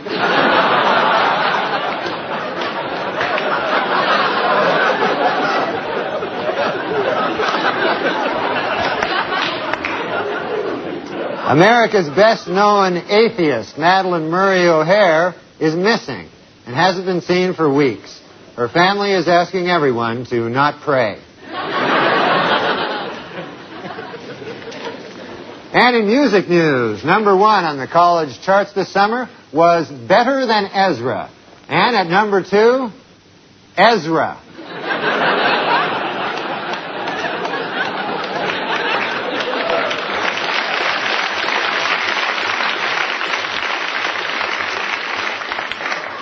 Meanwhile, Elton John continues to deny rumors that he is engaged to his tennis racket.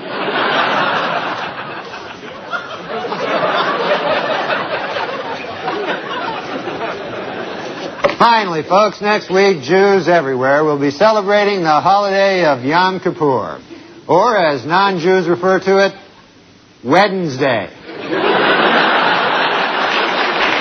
And that's all for now, folks. Good night.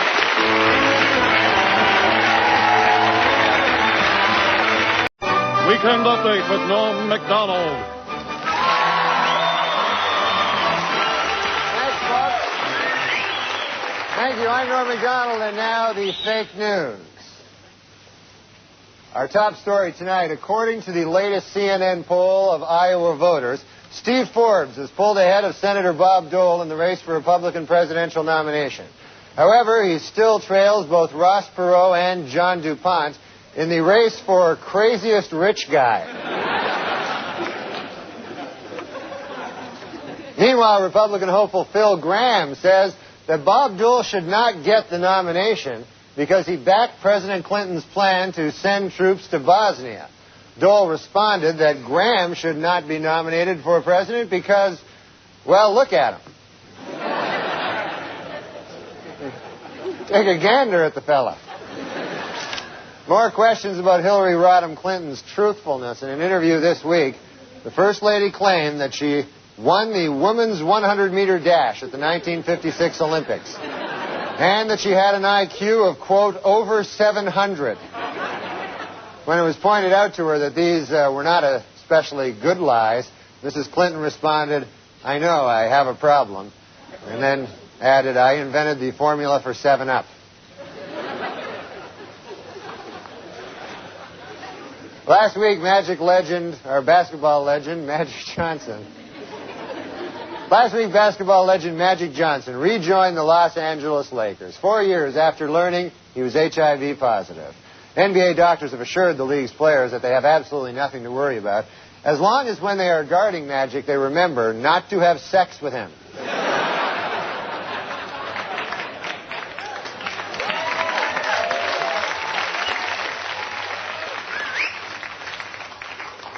And late today, rescuers intensified their search of shark-infested waters off the Dominican Republic for those still missing after the crash of a chartered 757. Also joining the search, sharks.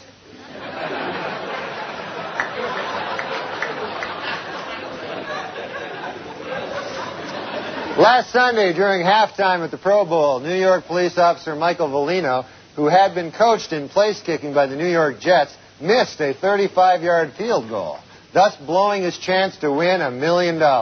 Experts said his chief mistake was being coached by the New York Jets. That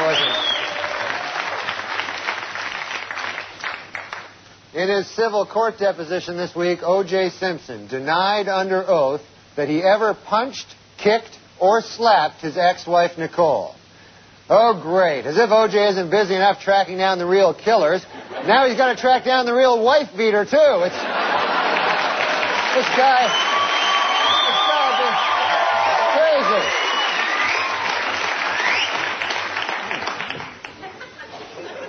You know, well, more bad news for ice cream moguls Ben and Jerry in their continuing battle with the Food and Drug Administration. This week, the FDA banned their newest flavor, stuff from Ben's beard.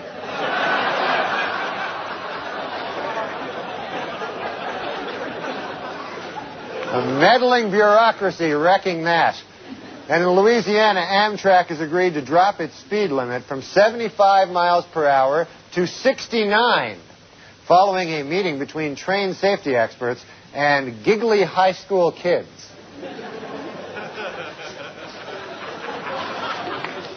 Stephen Simmons, the Pennsylvania man who smoked 800 cigarettes in under 6 minutes, has earned himself a coveted place in the Guinness Book of World Records. The record? World's most massive heart attack.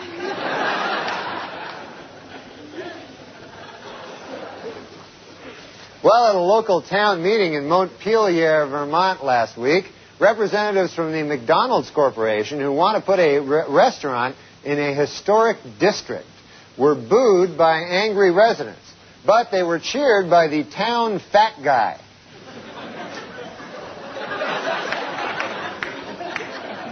Every town has one, the town fat guy. In Fort Pierce, Florida, many Bell South customers will no longer pay long-distance phone rates for nearby calls, but will instead be charged with a flat rate of 25 cents. Or so the Germans would have us believe.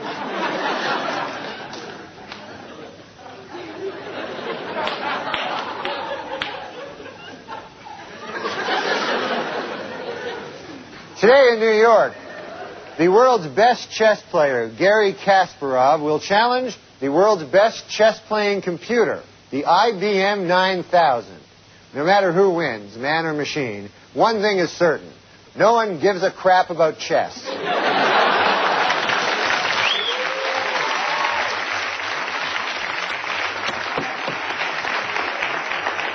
And finally, in entertainment news, ex-Playboy centerfold Anna Nicole Smith has filed for bankruptcy.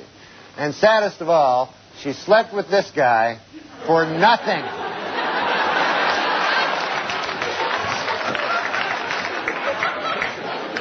Okay, folks, that's the way it is. Good night.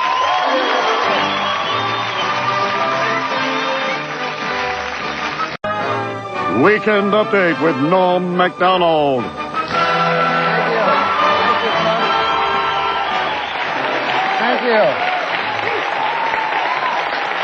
Thank you. I'm Norm MacDonald. Now, here's the fake news. Our top story tonight. Following his poor finish in the Iowa caucuses, Texas Senator Phil Gramm is withdrawn from the presidential race and will soon announce his full backing and support for first-place finisher Bob Dole. In response, Dole said, "I am screwed."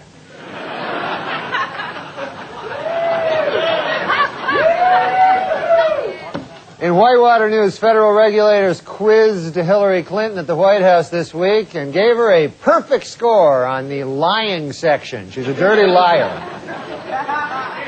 Meanwhile, President Clinton turned flood-damaged sections of the Pacific Northwest this week and promised that every flood victim will receive meals, blankets, and pup tents.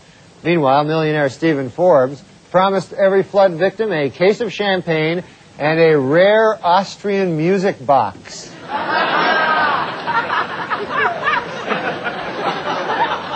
Hey, more controversy for Minister Louis Farrakhan. During his recent trip to Iran, the Nation of Islam leader said to reporters, "You can quote me, God will destroy America by the hands of Muslims." And then, in the most shocking part of his statement, Farrakhan added, "Happy President's Day, everybody!" Speaking out against the new Pentagon policy, President Clinton has vowed to keep HIV-positive soldiers in the military. Many in Congressmen wanted them discharged, arguing that their presence in the armed forces will make our enemies afraid to fight wars with us.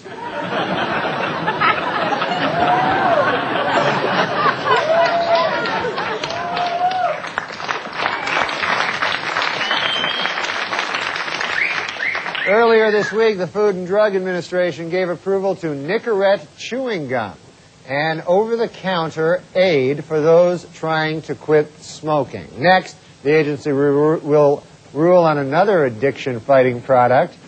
The title of that one is, I Can't Believe It's Not Crack.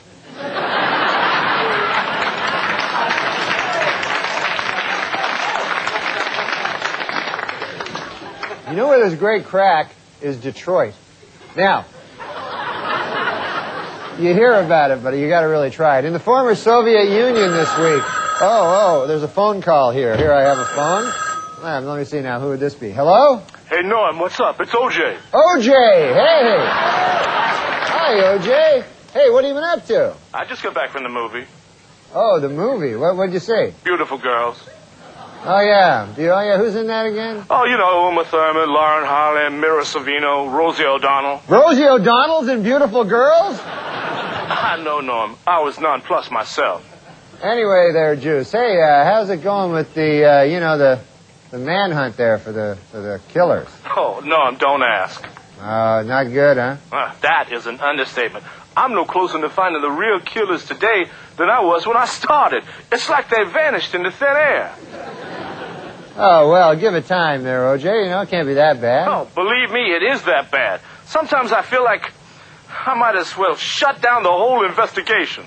Oh, come on now. Hey, did anything ever come out of that lead you picked up there about the shadowy figure leaving the crime scene? No, you're not going to believe it.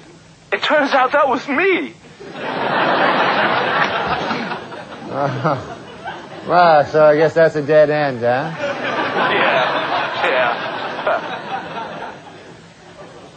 Well, hey, how about that guy that was seen running back to your house by limo driver Alan Parks? Oh, guess what? That turns out that was me also. Oh. Well, what are you going to do, huh? Nothing you can do. Sometimes you just have to laugh. Anyway, Norm, while I have you here, I was going to ask you a favor. Oh, yeah, sure, Juice. What is it? Well, I produced a video dealing with some of the inconsistencies in the evidence, and I've been having trouble getting the 800 number out on the airwaves. Really? I'll put it out. Okay, that would be great. It's 1-800-555-0165. Oh, okay. That's 1-800-555-0165? Right.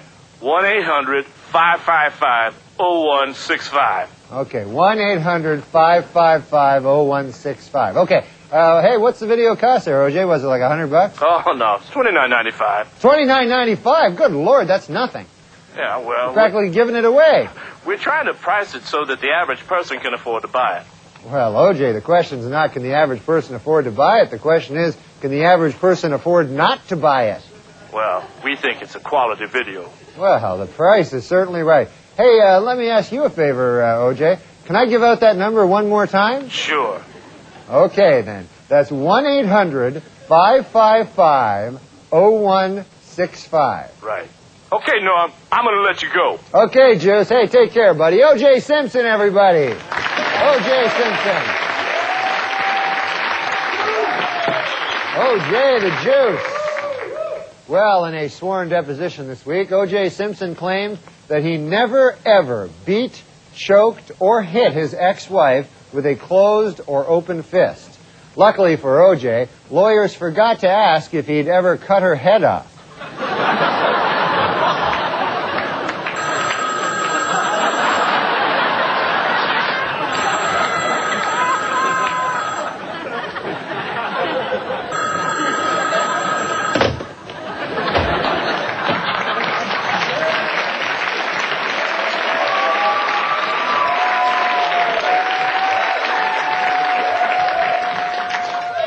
According to DEA officials, Colombia's President Ernesto Samper is the target of a formal indictment, charged with accepting $6 million in Cali cartel drug money to finance his election campaign. In Colombia, the legal limit on drug money contributions, of course, $5 million. So he was... way over. In entertainment news, there are reports that actor Charlie Sheen and model Donna Peel are splitting up. You know, when two people like this separate, there's really only one winner. Heidi Fleiss. See,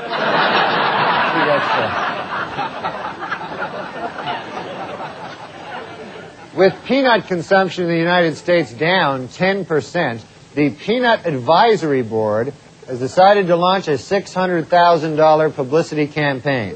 Most of the funds will go towards spreading ugly rumors about almonds and cashews.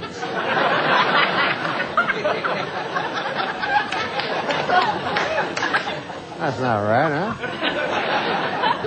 Finally, some good news for Steve Forbes in his recent sputtering presidential campaign. This week, he picked up the endorsement of Forbes magazine.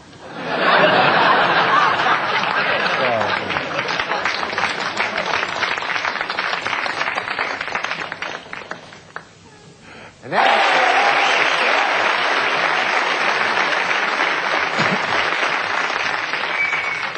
medical researchers at Duke University have found the human body's internal stopwatch.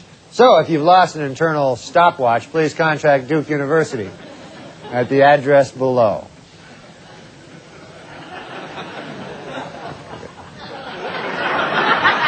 There was an unusual prison escape this week in Washington, D.C., where 2 inmates hid in the back of a garbage truck and were dumped in a landfill. The 2 men, covered in filth and garbage, remained at large for nearly 3 days by convincing people they were Mickey Rourke and Keanu Reeves.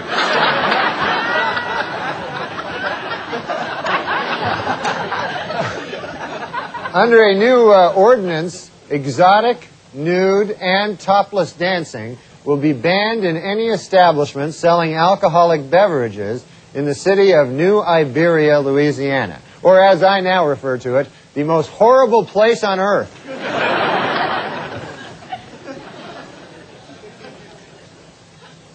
A celebrated fertility statue, which many believe has the power to make women pregnant, began a nationwide tour this week.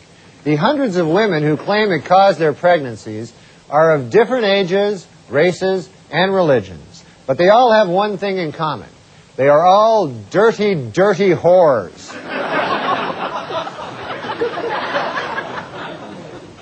Dirty, dirty whores. Okay. Hey, finally, a guy who used to work here, Adam Sick.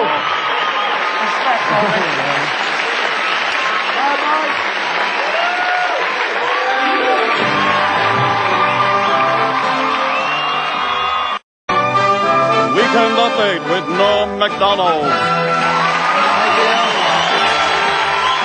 Thank you. Good evening. I'm Norm MacDonald, and now the fake news, our top story tonight. After devastating losses in this week's Super Tuesday primaries, a humiliated Steve Forbes has dropped out of the presidential race. Reportedly, Forbes was so despondent that he was overheard to say, "I feel like $1 million."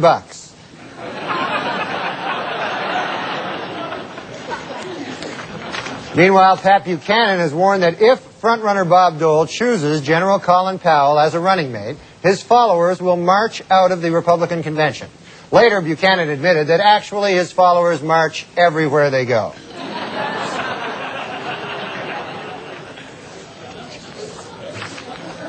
In a Michigan courtroom this week, Dr. Jack Kevorkian was acquitted of murder charges after jurors agreed that he had made a compelling argument for assisted suicide.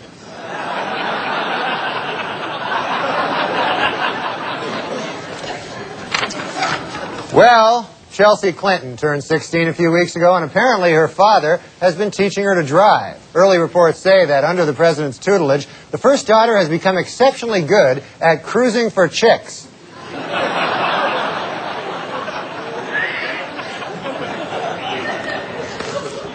According to a Senate Committee on Violence, Denise Brown has done more to bring attention to the cause of battered women than any other person. Well, almost any other person. Once again, OJ gets the short shrift. And in business news, this week Kmart introduced its new credit card, and already the chain has been swamped with applications. So if you apply for a Kmart credit card and are turned down, kill yourself.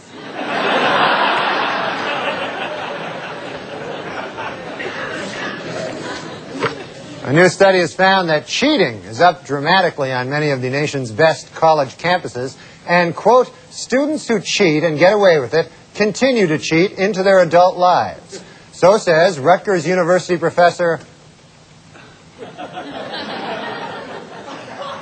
Don McCabe. Don McCabe is the feller's name. In Maine, a dog trained to dial 911 successfully notified paramedics after its owner's oxygen mask became loose. It was a close call, however, as 911 operators had trouble locating the address. Woof, woof.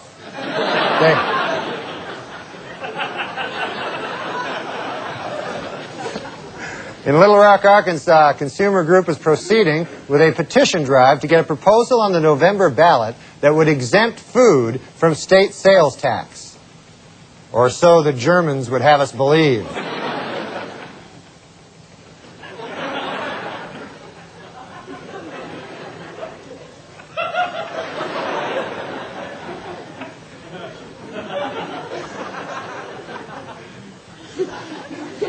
Only weeks away from parenthood, Pamela Lee Anderson and her husband, rocker Tommy Lee, are considering names for their new baby. If it's a girl, they'll name it after the mother and call it Pamela. And if it's a boy, they'll name it after the father and call it Lucky Bastard.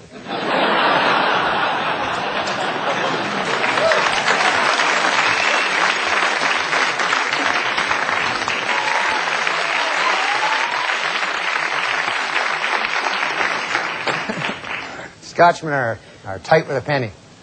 Well, Washington, D.C. Mayor Marion Barry says he has devised a money-saving plan that would close the district's Lorton prison and transfer its 7,000 inmates to private lockups. One hitch is that the financially strapped district doesn't have the startup money to implement the plan. Another hitch is that the guy who devised the plan smokes crack. So, two hitches.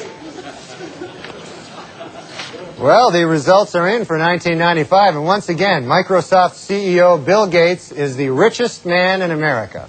Gates says that he is grateful for his huge financial success, but it still makes him sad when he looks around and sees other people who have any money whatsoever.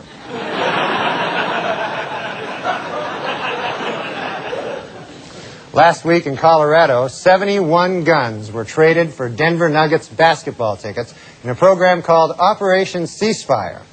However, in a sad example of just how tough it is to stop the violence, earlier today, 2 people were stabbed to death with Denver Nugget tickets.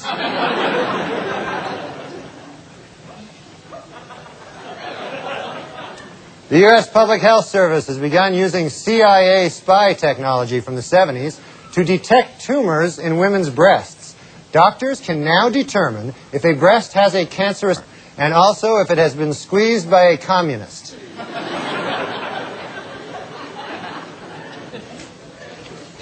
Well, in a recent interview, Christopher Reeve said that Robin Williams' comedy helped convince him to go on living. He then added that Pauly Shore's comedy made him pray for the sweet release that death would bring.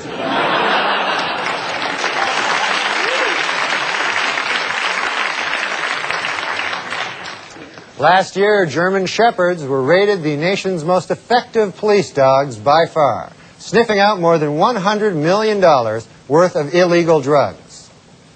Or so the German Shepherds would have us believe.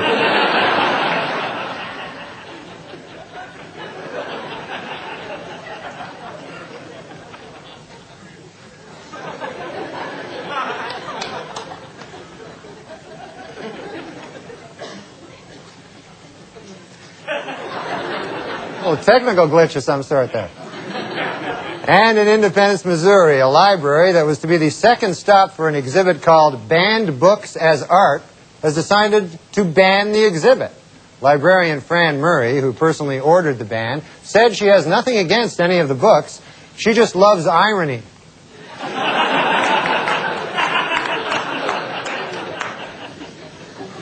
And finally, on a sad note, the entire nation joins us here at Weekend Update in mourning the death of comic legend George Burns. Let this be a lesson to all you kids out there. Smoking kills.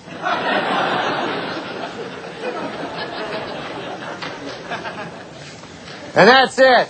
See you next week, folks. This week, after 50 hours of failed budget talks with Bill Clinton, a frustrated Bob Dole said, quote, "We ought to have a new president," and added, "and he should be a really, really old guy." In other political news, Texas billionaire Ross Perot announced this week that if his party wants him to run for president, he will. According to Insider, it is the first step in Perot's plan to waste the last few years of Bob Dole's life. Yesterday on Rivera Live, Cato Kalin made the startling admission that he now thinks O.J. Simpson is guilty, although authorities suspect this may just be part of an attempt by Cato to crash at Fred Goldman's place for a while.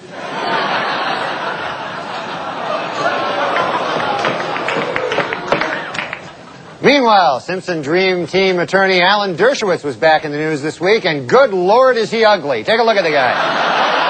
I mean, this is an ugly, ugly guy. No two ways about it. An ugly character. All right. In Paris, pop star Michael Jackson has announced a deal with a Saudi prince to launch an international chain of, quote, virtual reality wedding chapels. This makes this the most normal thing Michael Jackson has ever done. And in a recent interview, tenor Luciano Pavarotti says that he is so in love with his new girlfriend that he likes to run nude on the beach with her. Read all about this in this month's issue of Things That Make Me Vomit.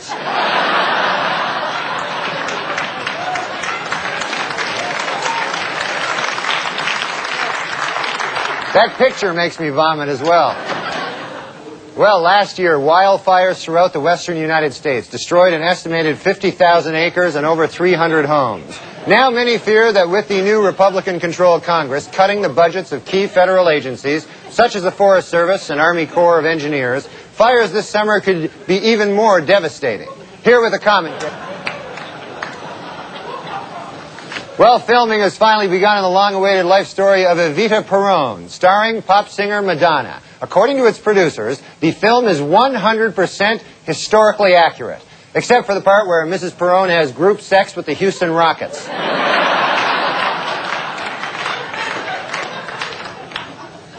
A Minnesota woman has patented a batting helmet that she designed for her daughters that features a cutout in the back for a ponytail to poke through.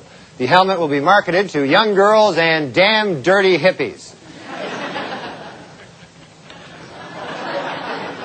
This winter, the state of Maine had a record 260 snowmobile accidents, most of them caused by drinking and speeding. Although, if you're not drinking and speeding, what the hell's the point of riding a damn snowmobile? Not a lot of fun. In honor of this year's Academy Awards, Carnival Airlines is offering anyone named Oscar a free flight to or from Los Angeles. The airline had tried a similar promotion in the past for the Tony Awards, but according to airline spokesmen, they found that their planes were packed with too many, quote, greasy Italians.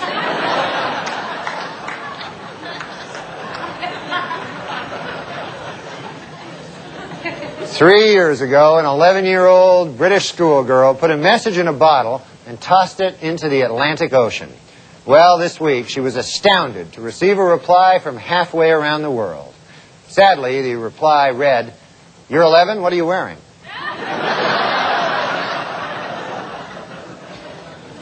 Over the years, and that's the way it is, folks. Good night, and good luck. Weekend Update with Norm Macdonald.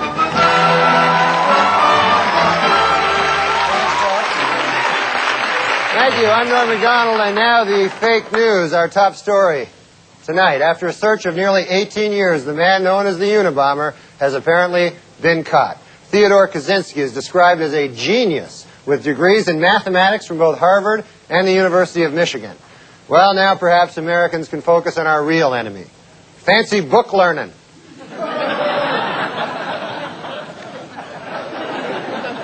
Although only one of his victims was from California, Governor Pete Wilson is pushing to have the Unabomber suspect tried in Los Angeles. Also pushing to have the Unabomber tried in Los Angeles, the Unabomber.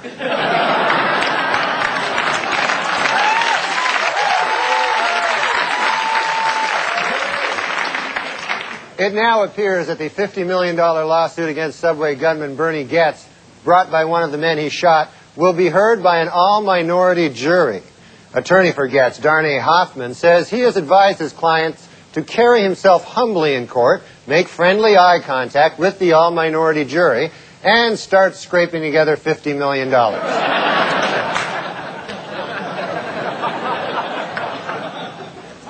Last week on Larry King Live, Marlon Brando made the shocking statement that Hollywood is, quote, run by Jews. In response, outraged Jewish organizations made it snow in New York in April.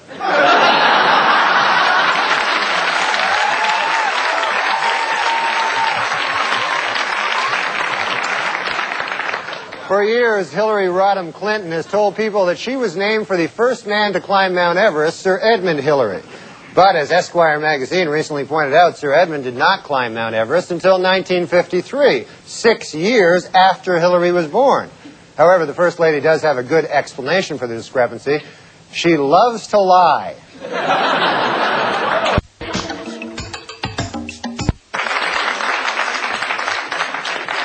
Rap star Hammer is suing the Los Angeles Police Department after he and his entourage were mistakenly handcuffed by police. The most shocking part of this story, Hammer has an entourage.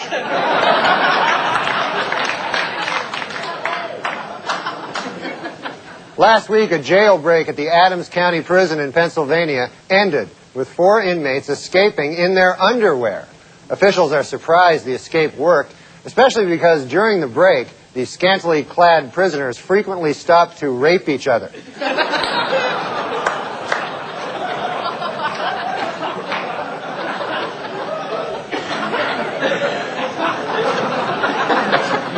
In the new movie Mrs. Winterbourne, talk show host Ricky Lake plays the part of a young mother-to-be. According to film's producers, Miss Lake was so serious about achieving a realistic pregnant look, she forced herself to lose 30 pounds.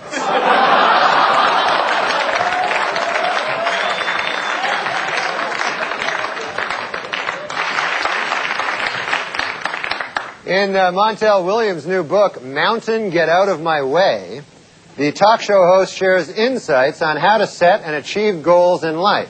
Publishers expect it to be a bestseller, outdoing even his first book, Hair, Get Off of My Head.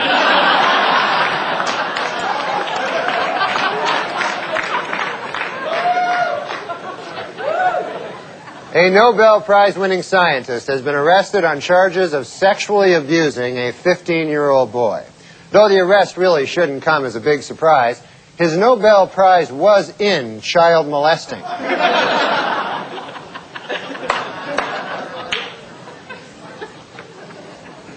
Finally, some good news.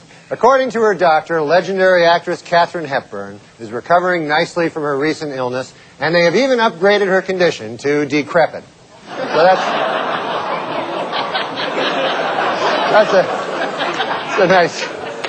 that's nice. Well, you don't like her? You don't like Katharine Hepburn, for God's sakes? And that's the way it is, folks. Good night.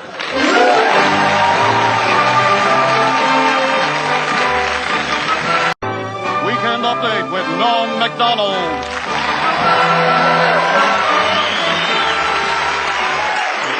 Thank you. I'm Norm MacDonald, and now the fake news. Our top story tonight, a shocking new development in the O.J. Simpson case. Late this afternoon, a high-ranking official in the Los Angeles Police Department admitted to Geraldo Rivera that the police did conspire to frame O.J. Simpson for the murders of Nicole Brown and Ron Goldman.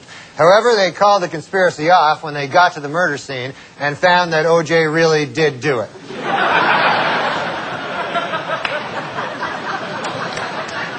On Thursday, Congress gave final approval to a sweeping new anti-terrorism bill. The new law permits foreign terrorists to be deported, limits federal appeals on death sentences, and allows for the immediate arrest of any Harvard graduate who lives in a dirty wooden shack. Well, earlier this week, actor Marlon Brando met with Jewish leaders to apologize for comments he made on Larry King Live. Among them that, quote, Hollywood is run by Jews. The Jewish leaders accepted the actor's apology and announced that Brando is now free to work again.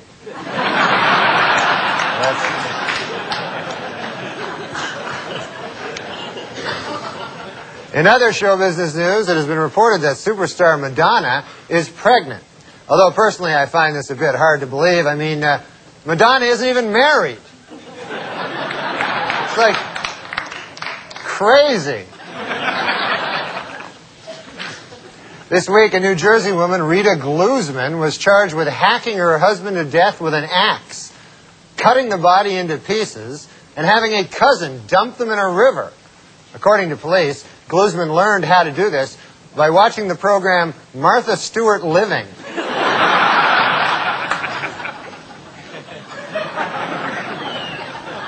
In a highly unusual ruling, the California State Supreme Court declared this week that O.J. Simpson attorney Alan Dershowitz is, quote, one ugly bastard.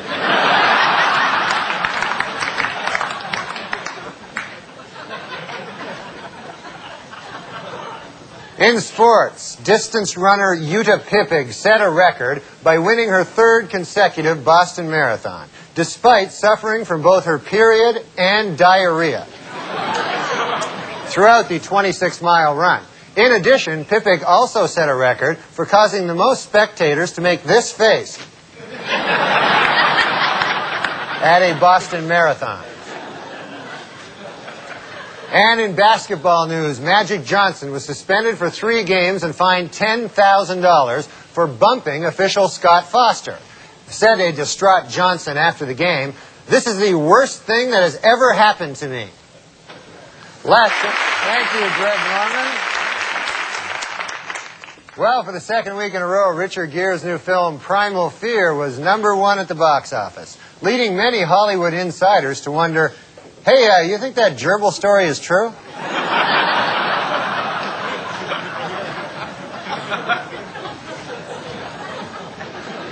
Magician David Copperfield has announced plans to open his own theme restaurant. The theme? I don't deserve my girlfriend.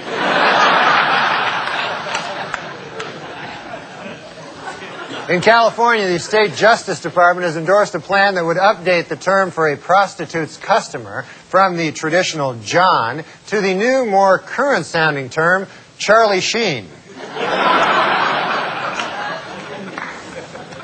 And finally, this Thursday, businesses around the country will be celebrating the 4th annual Take Our Daughters to Work Day, or as producer Aaron Spelling calls it, Thursday. That's all right. You don't have to do that. And that's the way it is, folks. Good night. See you later. Weekend Update with Norm MacDonald. Thank you very much. Thank you. Thanks. I'm Norm MacDonald. And now the fake news. Our top story tonight. A former Arkansas banker told the Senate Whitewater Committee this week that he gave Bill Clinton a $20,000 loan as a favor, even though it was, quote, unacceptable banking practice. In response, President Clinton stated that he has no recollection of such a loan, while First Lady Hillary Clinton said, we've never even been to Arkansas.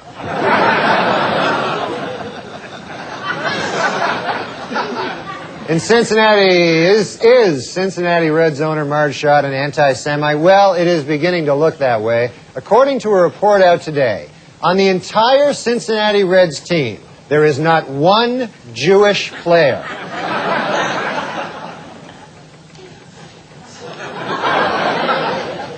The U.S. Tobacco Company has announced that between now and December 31, it will donate a portion of its sales, at least $1 million, to the National Volunteer Fire Council.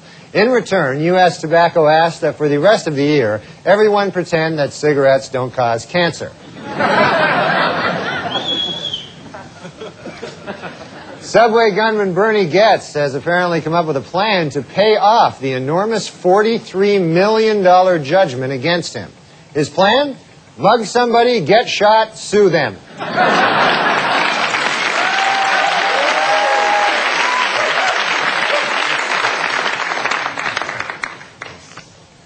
Last week, during his latest trial on charges of assisted suicide, Dr. Jack Kevorkian startled a Michigan courtroom when he stood up and shouted, "This is a lynching." Everyone turned to look, and sure enough, he'd just lynched some old guy.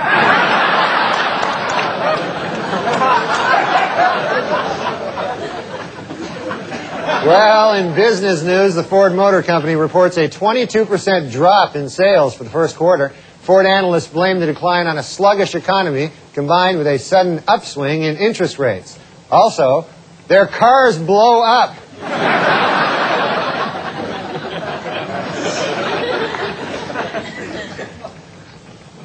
Last night, the epic disaster film Twister opened to big box office and some controversy.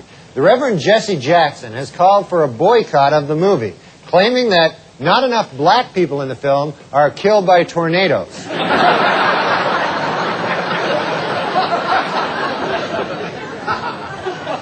Today I spoke to my mother and I asked her what she wanted for a Mother's Day gift. I told her she could have anything. She's my mom. And she said she wanted my brother Gary to do Weekend Update by himself. Well, happy Mother's Day, Mom. And now, Weekend Update with Norm McDonald's brother Gary.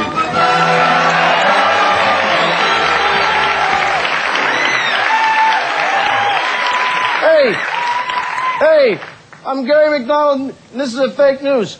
Hey, our top story tonight, Bill Clinton's testimonial tapes were shown to the Whitewater Investigative Committee. Hey, committee members, remember when you're done watching the videotape, be kind, rewind, no. Hey, no. In other stories, Bo Grit ceased negotiation with the Freeman. Hey, looks like Bo doesn't know. No. Hey, it's a different guy. Hey, how's that song go? Dude looks like a lady? No.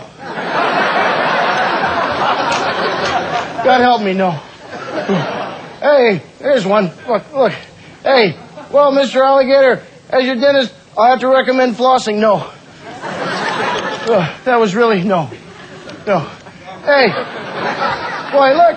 Hey, look at that guy. Look at him there. He's got a sign. It should say, "We'll work for food." No. He looks like he needs help. No. Help. Hey, the Beatles. No. Beetle Bailey. No. Won't you come home, Bill Bailey? No. Hey, you know, home's where your mom, she makes you practice update in front of the mirror. But it's a lot different when you're on TV because your insides are on fire and you feel like you ate a fork. No. Hey, fork, mork, no. Easy, Gary. Hey, easy. We're going to get you out of here and in a safe place there, buddy. Don't worry about it. Hey, safe place, then we shouldn't go to Detroit. No, help me. There's my brother, Gary, folks. Gary McDonald. Take it easy, pal.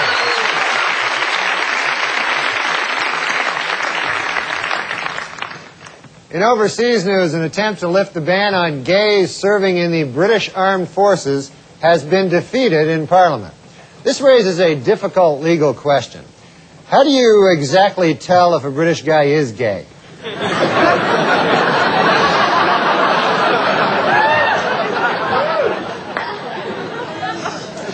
A berry found only in the Amazon rainforest and commonly used as an aphrodisiac is the base ingredient for Josta, the new soft drink Pepsi is marketing to teenagers. According to a Pepsi spokesman, the new drink will solve a problem that has long baffled researchers: how to make teenagers more horny.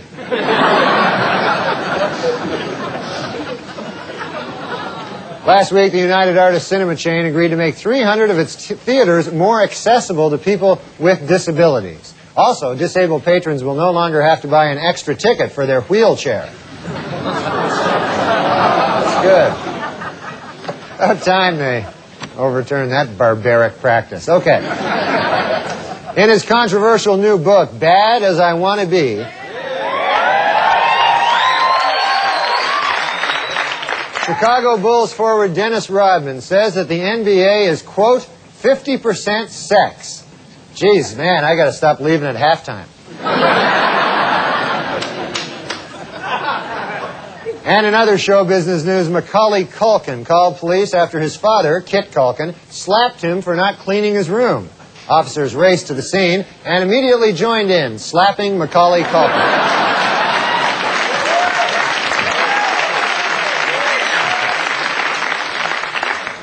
Well, tomorrow is Mother's Day, and the results of the Weekend Update Why My Mom is the Best essay contests are in. First place goes to Jennifer Hunter of Morristown, New Jersey, while last place was a tie between Eric and Lyle Menendez.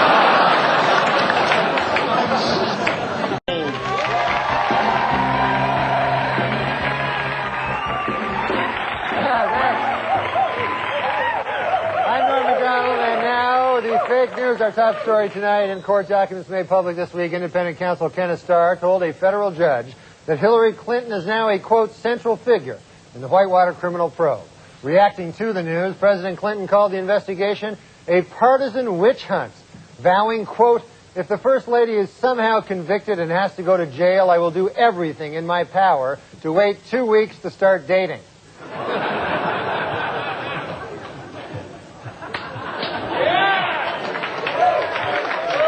Meanwhile, FBI Director Louis Freeh said this week that Attorney General Janet Reno might have a conflict of interest in her investigation of Democratic fundraising. Freeh also pointed out that Reno might have a conflict of interest between her X and Y chromosomes.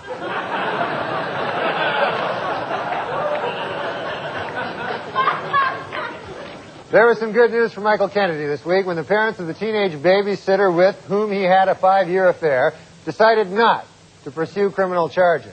However, a lawyer for the babysitter's family called Kennedy a, quote, sick, pathetic individual, while the county district attorney described him as a, quote, alcoholic cradle robber. The only kind words came from his uncle, Senator Ted Kennedy, who called him, quote, an inspiration.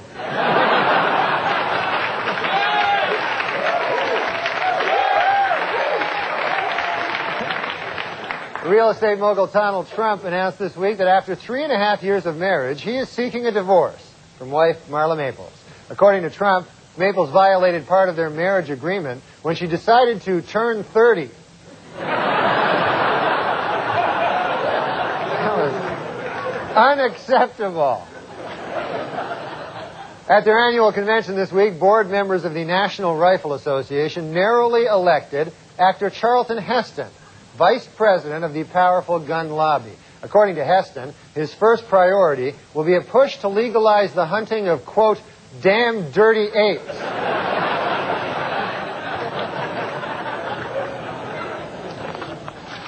In Alabama, a new state law will dramatically increase the penalty for bouncing a check. Note to self. Cancel summer vacation plans in Alabama. Find state more accommodating to the Norm Macdonald lifestyle.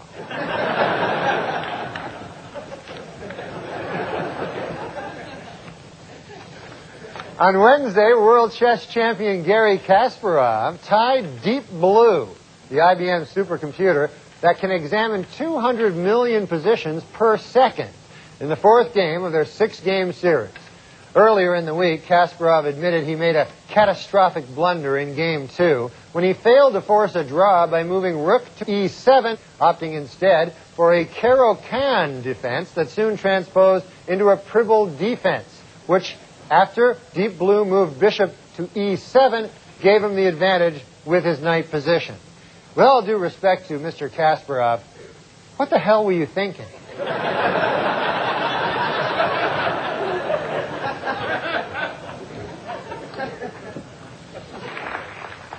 This week, New York Senator Al D'Amato repeated his claim that during the Second World War, Switzerland aided the Nazi war effort and helped launder money stolen from Jews. These charges are the result of a lengthy, thorough investigation by the senator, which proves, quote, beyond a shadow of a doubt, that New York has lots and lots of Jewish voters and no Swiss voters.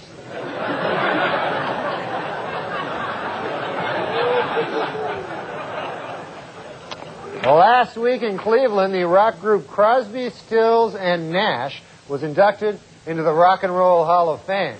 In addition, a special Lifetime Achievement Award was presented to David Crosby's liver. Congratulations, David Crosby's liver. In other music news, Paul McCartney will take part in his first live online chat, May the 17th, And a record 2.5 million calls have already come in from people hoping to have an actual moment of contact with the former Beatle. Although it should be noted that 2 million of those calls came from Ringo Starr. So proceedings are set to begin Tuesday against Air Force Lieutenant Kelly Flynn, the nation's first female B-52 pilot. Flynn is accused of conducting an adulterous affair with a married man, as well as having a brief fling with a second airman, and then lying about it. An Air Force prosecutor called her, quote, a sexual predator, while her commanding officer called her a, quote, lying sex addict. Meanwhile, President Clinton called her.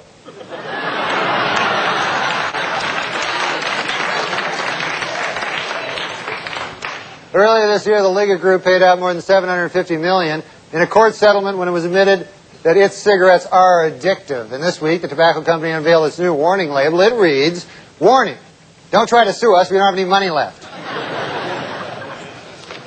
Yesterday, the House Budget Committee approved an outline of the deal between President Clinton and congressional leaders to balance the budget. But both sides caution it is not set in stone. In order to become official, of course, it must still be approved by this Chinese guy here. He's got a... boo, what the hell? No reason to boo anything. It was reported this week that Simpson prosecutors Marcia Clark and Chris Darden often passed sexually explicit notes back and forth at the trial. Notes which discussed each other's, quote, turn-ons. And according to the notes, both Darden and Clark are turned on by the same freakish thing, Alan Dershowitz.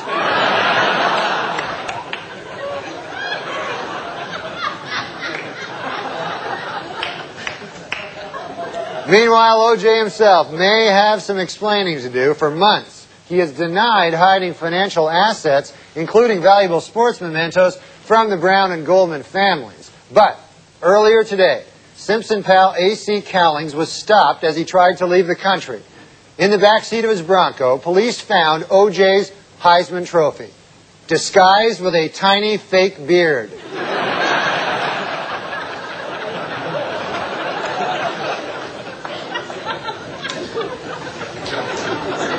According to prosecutors in Tulsa, Oklahoma, Henrietta Collins, a 90-year-old widow, was bilked out of her life savings by the trustees of her estate. Note to self, forget trying to bilk Henrietta Collins out of her life savings. Some dirty bastard got there first.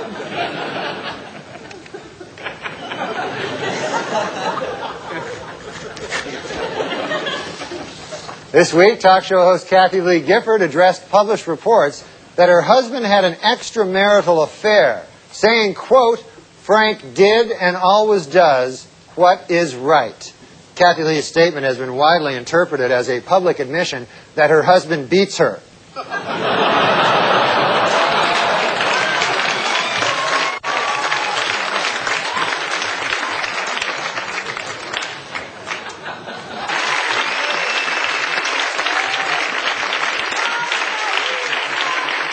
In San Francisco last week, a birthday party for one of the area's leading political figures, attended by the city's mayor, sheriff, and members of the Board of Supervisors, culminated with a performance in which a dominatrix used a razor blade to carve a satanic star into the back of her male partner, then urinated on him, before finally sodomizing the man with a liquor bottle. After learning of the incident from press reports, San Franciscans expressed shock and outrage that the liquor bottle was not recycled.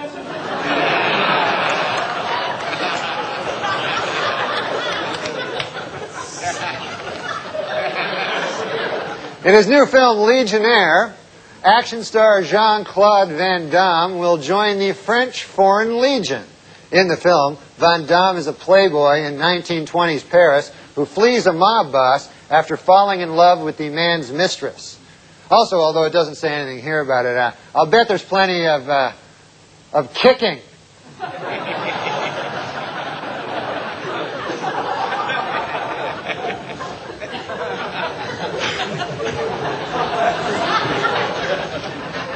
Tonight we are proud to present a new feature on Weekend Update. In their own words, As you remember last month in the televised town meeting on kids and drugs, President Clinton moved Peter Jennings and the audience as well when he said, quote, "I've received many letters from 5-year-old kids around the country telling me that they are frightened and asking for my help." Earlier this week, the White House released the text of some of these letters. Walker D. of Connecticut, a 5-year-old child, writes, "Dear Mr. President, when the Republicans are finished wasting taxpayer money on their Whitewater witch hunt, perhaps they can join you in your efforts to protect Medicare and the environment and to expand the earned income tax credit." P.S. Paula Jones was asking for it. Here's one from Elizabeth A. of Long Island, who wrote, "Dear President Clinton, Newt Gingrich is a bad, bad man." Also, Paula Jones was asking for it. In their own words. Under a new law passed by the State Assembly, effective next year, Michigan will set aside an allotment of hunting licenses for blind people.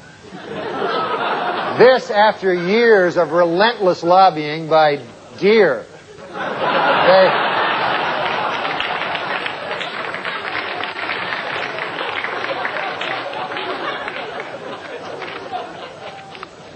Good news for Hawaii. Next year, the state will receive $20 million in federal funds to help teach poor children how to read. Oh. Note to self, swindle poor Hawaiians out of $20 million by pretending to be a guy who teaches reading.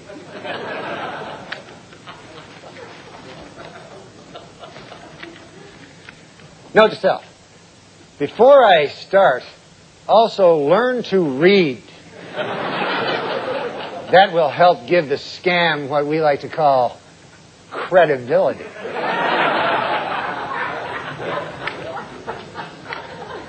That's a big word.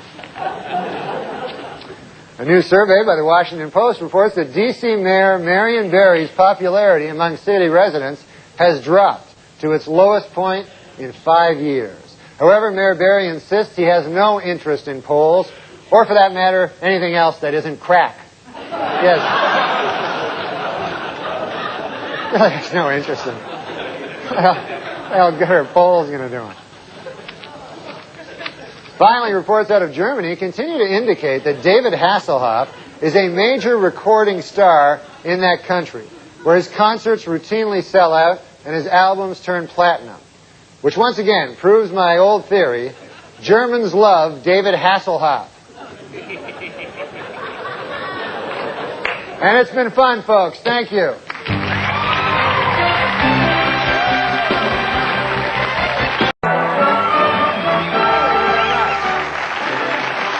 Thanks, I'm Norm Macdonald, and now the fake news. Our top story tonight, just days after winning the New Hampshire primary, Pat Buchanan has become the target of savage attacks within the Republican Party. On a positive note, however, he did pick up the enthusiastic endorsement of Bill Clinton, the President of the United States of America. Can't get much higher than that. In Colorado this week, Bob Dole warned that if Pat Buchanan is the Republican nominee, the party might lose both the presidency and control of Congress. In response, Buchanan warned that if anyone other than himself becomes president, blacks will retain the right to vote.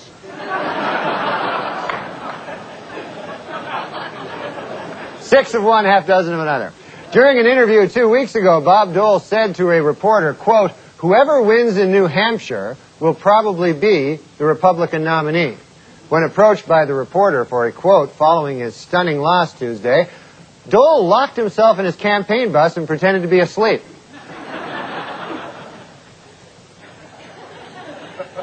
A new development in the O.J. Simpson civil trial this week. According to sworn testimony, Nicole Brown Simpson had told her therapist that she was afraid of getting beaten by O.J. Simpson. Asked why he didn't report this earlier, the therapist said, "I was afraid of getting beaten by O.J. Simpson." I said getting beaten, and that may have hurt a little. Following a new outbreak of the Ebola virus in Africa last week, health officials have issued the following warning to those who may have come in contact with the virus. Drink plenty of fluids and stay the hell away from me.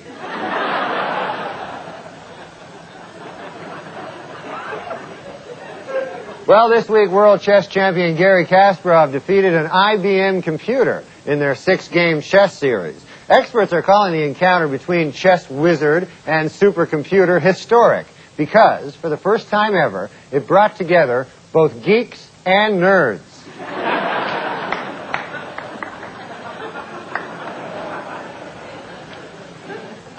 And this week, the leaders of Bosnia, Serbia, and Croatia averted a threat to the peace accord by agreeing that suspected war criminals will be arrested only if they are among the 52 already indicted.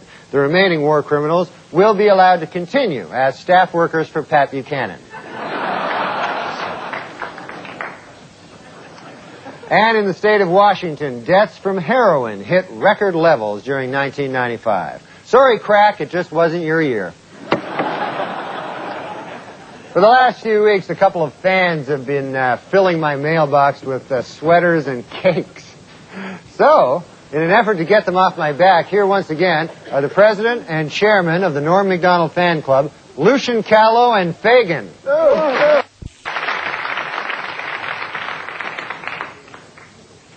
Well, television history will be made this week when film legend Elizabeth Taylor appears as herself on all 4 CBS Monday night sitcoms. It's part of the network's new campaign, Must Eat TV. She enjoys eating. Well, the Learning Annex in New York is offering a new course to teach women how to smoke cigars. The fee to enroll in the class is $100. The fee to watch the class is $200.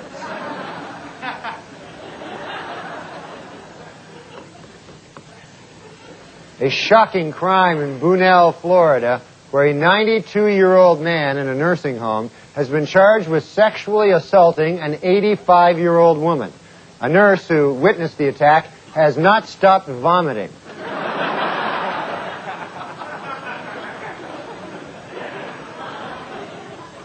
In St. Louis, archaeologists will use special radar on nearby landfills in an effort to find the 70-foot axle from a Ferris wheel, which was the centerpiece of the 1904 World's Fair.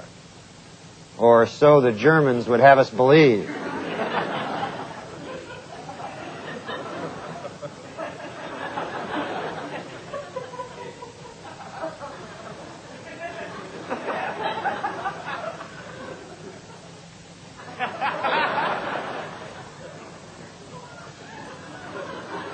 And finally, in Falls City, Nebraska, John Lotter has been sentenced to death for attempting to kill 3 people in what prosecutors called a plot to silence a cross-dressing female who had accused him of rape. Now, this might strike some viewers as harsh, but I believe everyone involved in this story should die.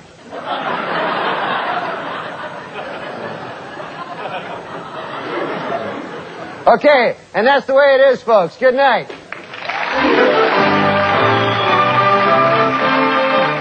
With Norm Macdonald.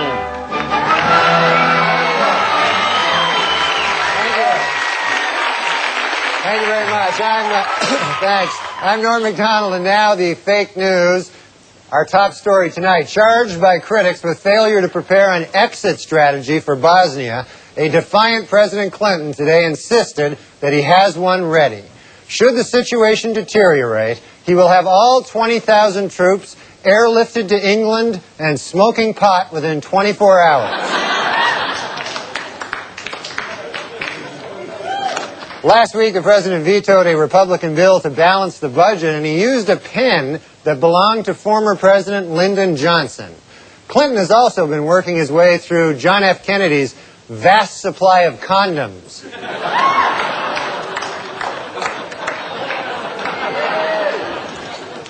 In New York this week, while rehearsing for his upcoming HBO special, pop star Michael Jackson collapsed on stage and was rushed to Beth Israel Hospital. Weekend Update has obtained this exclusive photo.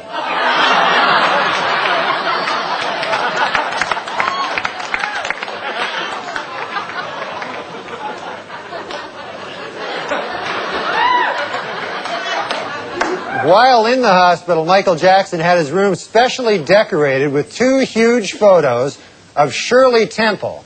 But don't get the wrong idea here. Michael Jackson is a homosexual pedophile. He was...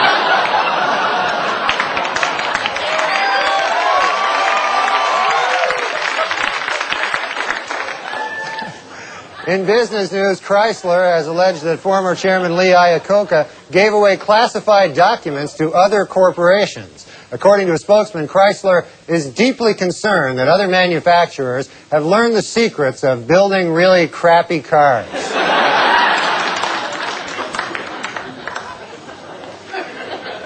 Dr. Jack Kevorkian and 7 associates have unveiled new guidelines for doctors in planning physician-assisted suicide. Rule number 1, get paid in advance.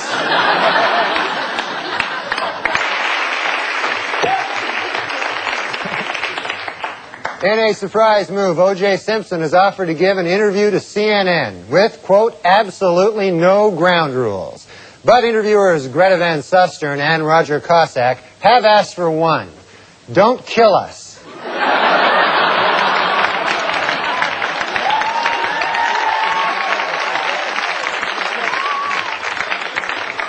New York Governor George Pataki this week announced a plan to cut state scholarship aid to college students who do not maintain at least a C average. Sadly, the students hurt most by these cuts will be the idiots.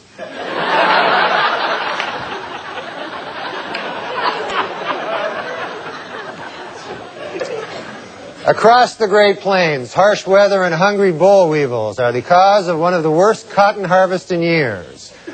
Or so the Germans would have us believe.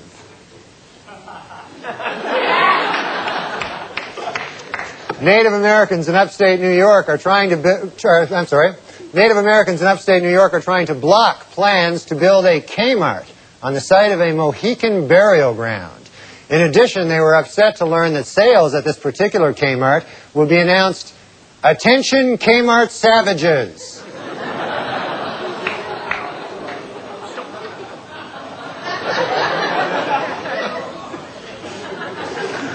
Doctors at the University of Pennsylvania Hospital are hard at work developing a new operation to remove an appendix without anesthesia. The operation is exactly the same as the one with anesthesia, with one key difference. It hurts like a bastard.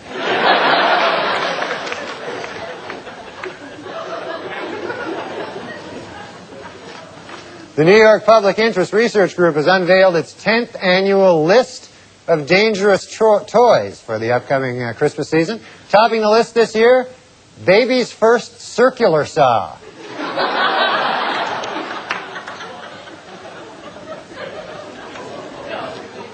This week in Minneapolis, the Minnesota Obesity Center officially opened.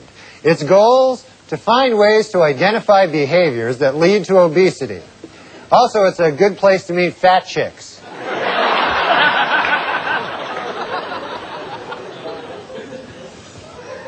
You know, many of the nation in Connecticut, a mailman on his route was bitten and dragged by a Rottweiler that held on even after police shot it 5 times. Officers rescued the shaken mailman, who finished his rounds, went back to the post office, and shot 10 people. And that's the way it is. Enjoy your Sunday, folks. Thanks.